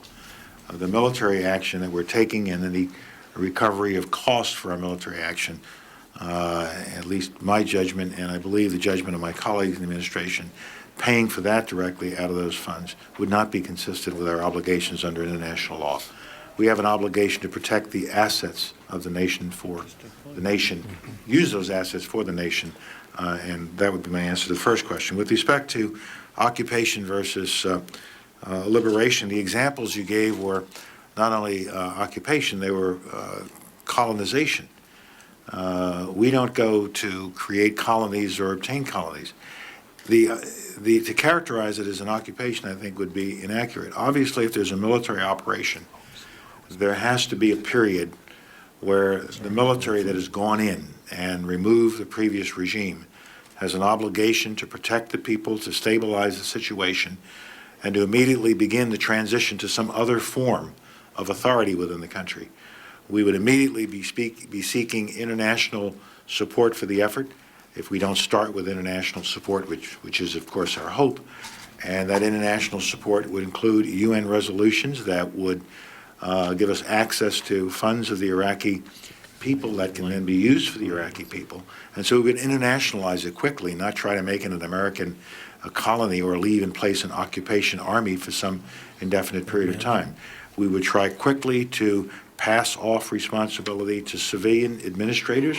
We would very quickly begin to put in place Iraqis who would begin to exert political influence and then ultimately political control as we transition the whole thing to responsible Iraqi leadership. We would not destroy the country so that the whole place had to be reconstructed, nor would we rip apart every single ministry in the country. There are Iraqis who are waiting there to put in place, help put in place, we believe, a responsible new form of government. These people have been oppressed by a dictator for years. Some of them are part and parcel of the dictatorship, but there are others who I think would like to see a new form of government that would use the wealth of the country to benefit the country, not develop weapons of mass destruction to threaten neighbors. And I think we can do this in a way that will provide an example to the rest of the region that the United States comes as liberators, not as occupiers, not as colonialists. And that example, I think, would help with the second point you made with respect to removing some of the motivation for terrorist activity. There are still madrasas all over. And the kinds of programs that we talked about earlier, the Middle East Partnership Initiative, and trying to persuade our friends in the Arab region that they've got to do something about transforming their societies and transforming their economic systems, to start training these youngsters not in madrasas for violent futures, but to train them for the skills and to train them for the jobs that they're going to have to create in order to develop 21st century economies. And this is a challenge that we can help our Arab friends meet. We have 3 more people. We're going to try to get them all in before the Secretary has to leave here. Mr. Crenshaw. Mr. Secretary, thank you for all your service. A couple of quick questions. One, kind of back to Colombia a little bit. I think up till September 11th, our involvement was more in the counter-narcotics. A lot of people didn't want to go too far, and I think we saw after September 11th that terrorism is terrorism, and we're a target, whether it's narco-terrorism or terrorism. And I'm encouraged to see the administration take a more engaging role in helping train Colombians in terms of anti-terrorism. But from time to time, I'll hear complaints in terms of intelligence sharing. I want to ask you about that. Are we working together with them? And more importantly, are we training them in terms of intelligence gathering to kind of teach them as opposed to just doing it for them? Could you comment on those?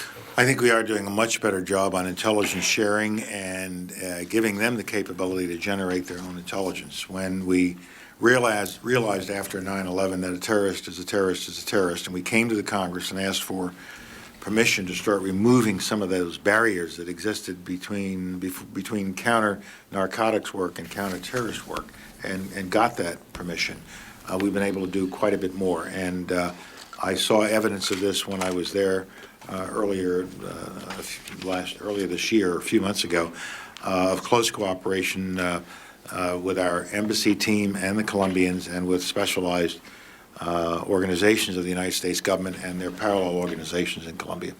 Thank you. And one last question about Iraq. Obviously, Sudan is a threat to the world, a threat to the Middle East, but other than Kuwait, the neighborhood is relatively quiet in terms of military action. And I wonder what your take on that silence is of the countries there in the Middle East that are obviously threatened certainly as much as the rest of the world. We are getting quite a bit of cooperation from almost every country in the region. Sometimes it's silently. Some nations are able to speak out more openly about the level of cooperation. But I believe they do see the danger, and there isn't any one of them who comes here and says, gee, he's a great guy. He's not bothering us. Quite the contrary. They will all breathe a sigh of relief when his weapons of mass destruction are under control, and an even deeper sigh of relief if he went out there. Thank you, sir. You may. Mr. Jackson. Thank you, Mr. Chairman, Mr. Secretary. Mr. Secretary, last week, Defense Secretary Rumsfeld was interviewed by the BBC. The interviewer asked Secretary Rumsfeld if he thought that the U.S. position regarding Iraq would have more credibility, and if the U.S. would win more backing from the rest of the world. And I quote, he said, "You'd spent a fraction of the time on the Israeli-Palestinian problem as you've spent on Iraq." Secretary Rumsfeld replied, and again I quote, "Well, probably." He went on to talk about the efforts the administration has made, including the president's speeches, your own efforts, and other envoys, etc. And with all of this, he agreed that, and I quote, "Had there been success there would have been possibly greater support." Mr. Secretary, it seems to me that out of everyone in this administration, you probably better than anyone else understand how important U.S. credibility on the Israeli-Palestinian track is to U.S. credibility on other issues in the Middle East, including Iraq.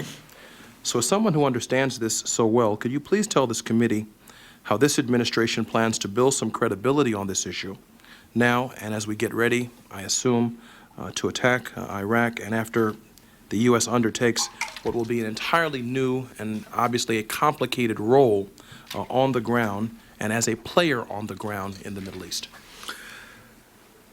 I certainly agree with Don Rumsfeld that if we had been able to achieve greater progress in the Middle East with respect to the crisis between the Israelis and the Palestinians, it would improve our overall situation in that part of the world and around the world, and it would garner greater support with respect to whatever efforts we may have to take with respect to Iraq. We've worked very hard on this. I've been engaged in it since the first week of my service as Secretary of State. I've been through the Mitchell Plan, the Tenet Plan, sent General Zinni over. We have given statements and speeches. I gave a Louisville speech. The President has been deeply engaged. The President has given major addresses on this, and he gave a definitive address before the United Nations, where as the first President of the United States to do so, he called for the creation of a Palestinian state with the name of Palestine. He said to the UN, living side by side in peace with Israel. His 24 June speech of last year, which is a combination of his views, but also incorporating the views of Crown Prince Abdullah of Saudi Arabia and many other Arab leaders, the Arab League, once again communicated that vision of two states living side by side in peace. So we have worked very hard, but we have not been anywhere near as successful as I would have hoped or imagined at the very beginning. Principal problem has been the continuing violence and terrorism that has come from the Palestinian side directed against the State of Israel. In response, the State of Israel has not been able to do some of the things that I would have liked to see Israel do to move the process along. Nevertheless, we are engaged, deeply engaged. We worked with the quartet, the United States, Russian Federation, the European Union, and the United Nations to come up with approaches to the problem. We're developing a work plan which is near completion in terms of its actual drafting, and we're looking for the right time to put it into play, to release it. We had made it clear to the Palestinian side that they needed to bring up new leadership because the old leadership was not getting the violence under control and was not coming forward with initiatives or ideas that would help us build a dialogue with Israel. In the last several months, we've seen a new Israeli election. Prime Minister Sharon is back in office. His cabinet is now in place. And in the last week, we have seen the emergence of a gentleman who is going to be the next, or the first, however you want to characterize, the Prime Minister of Palestinian Authority, the Palestinian people, in the person of Abu Mazen. And so we have a new dynamic in play. And I hope that new dynamic of a Prime Minister with authority, real authority, will allow us to move forward. But it's through no lack of engagement. But Don Rumsfeld was quite correct when he said if we could have improvement in this area, it would help us throughout the region. Mr. Secretary, the President has been talking a lot about democracy, about how bringing down Saddam Hussein will lead to a wave of democratic reform throughout the Middle East.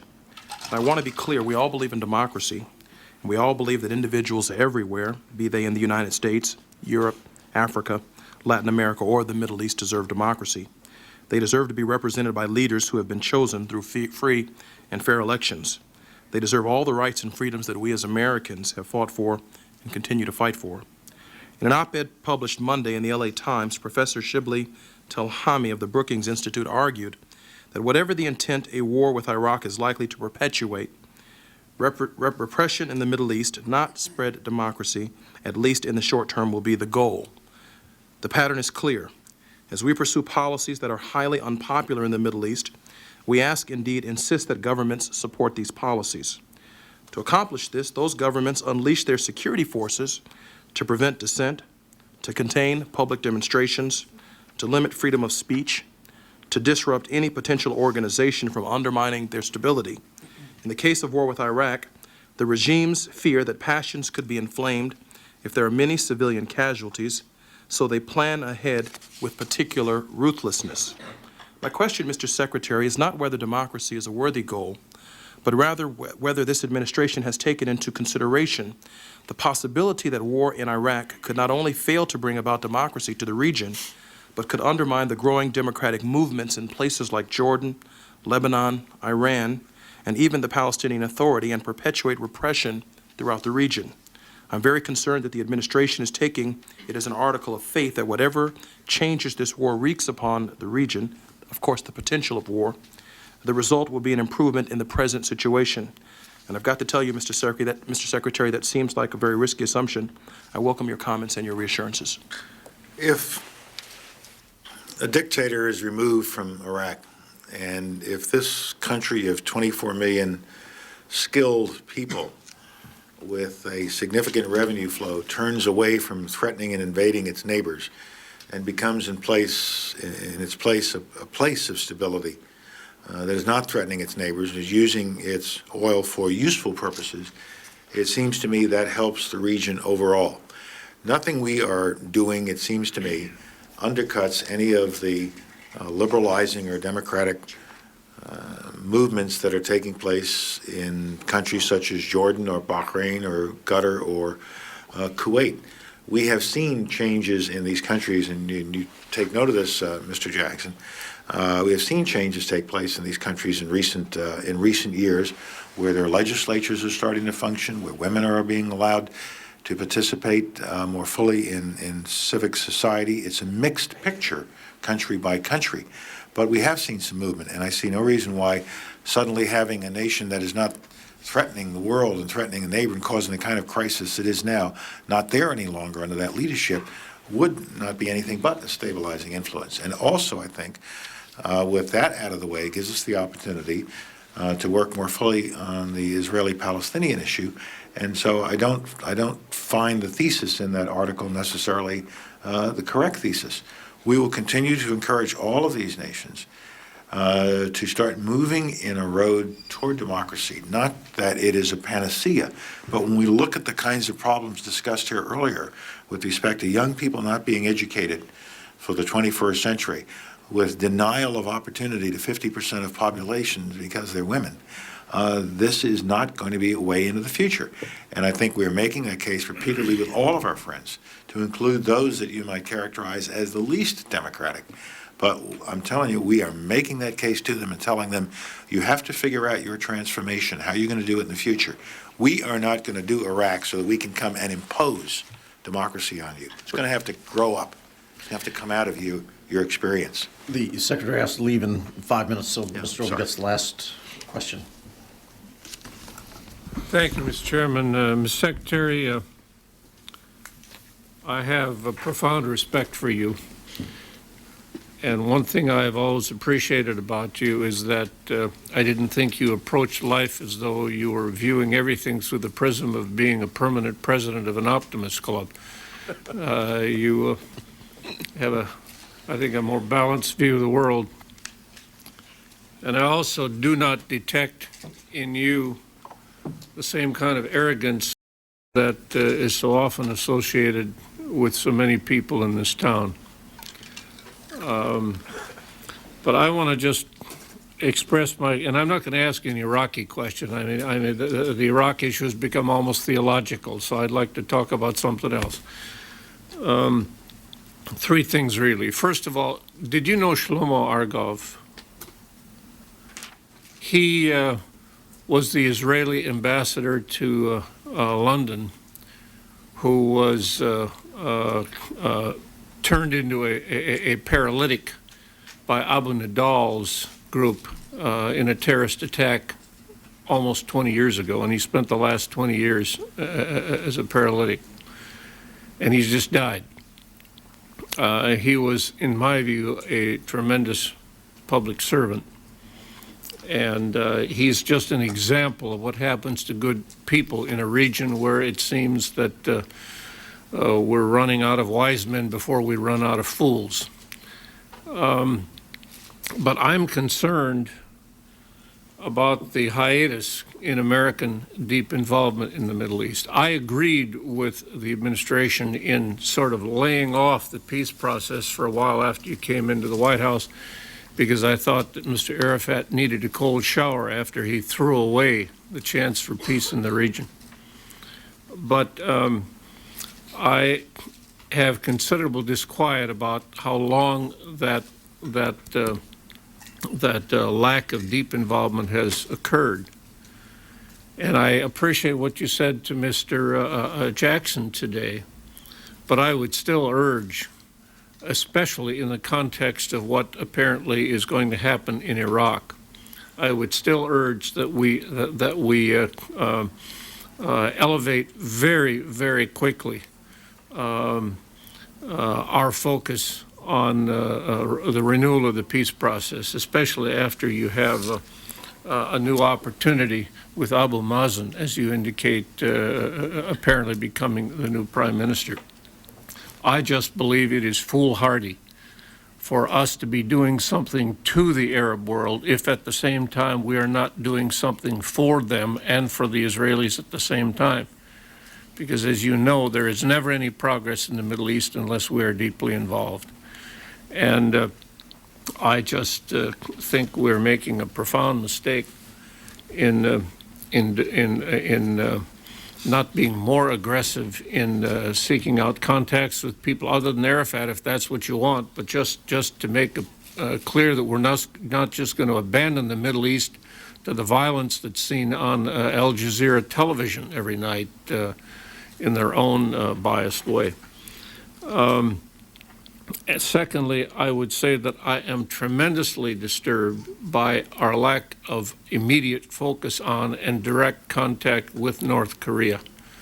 I respect the administration's, I respect the fact it's a terrible problem, but I really believe that, it almost appears to me that the administration is acquiescing in North Korea's becoming a permanent member of the nuclear club. I know they already are a member, but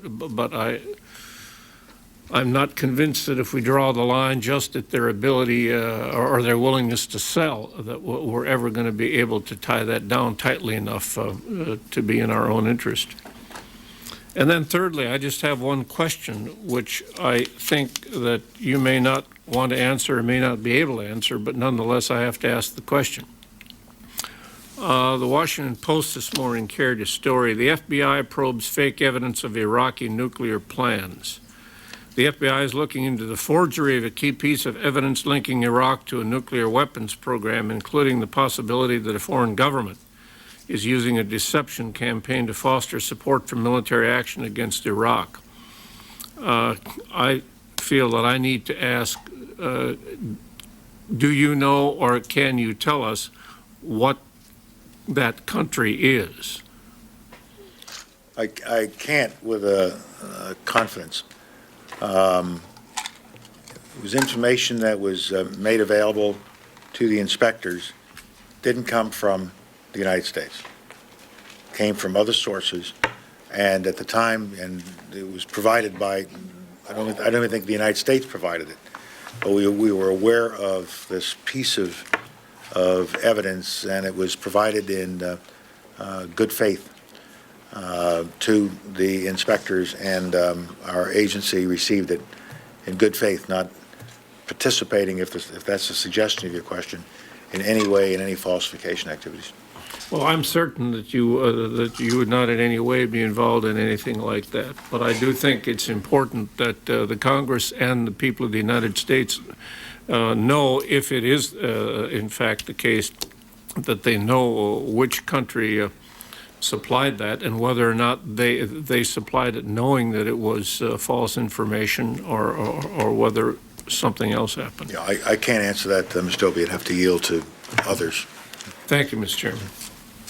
Thank you, Mr. Robey. And Mr. Secretary, I know I speak on behalf of all the members that were frustrated not to be able to get to a second round of questions. And we know how busy your schedule is, and we do appreciate very much your taking the time to be with us today. And I know I also speak for all the members in saying how much, no matter where we are on some of these issues, how much we admire your dedication and your service to our country and the job that you're doing. And we very much appreciate your coming and testifying today and answering the questions as forthrightly and candidly as you have. Thank you, Mr. Chairman. Let me conclude by once again thanking the members present for all the support that you have given to the State Department over the last 2+ years. It means a lot, not to just me, but to the wonderful young men and women out doing their job doing that great job for the American people. Thank you, sir. Thank you very much. The subcommittee stands adjourned.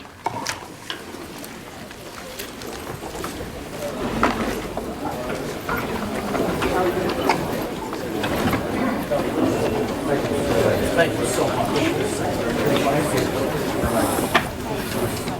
The United Nations Security Council held a closed-door meeting today to discuss a new British proposal on Iraq. Afterwards, several of the ambassadors spoke to reporters, including representatives from Russia, Britain, France, and the U.S. This is a little over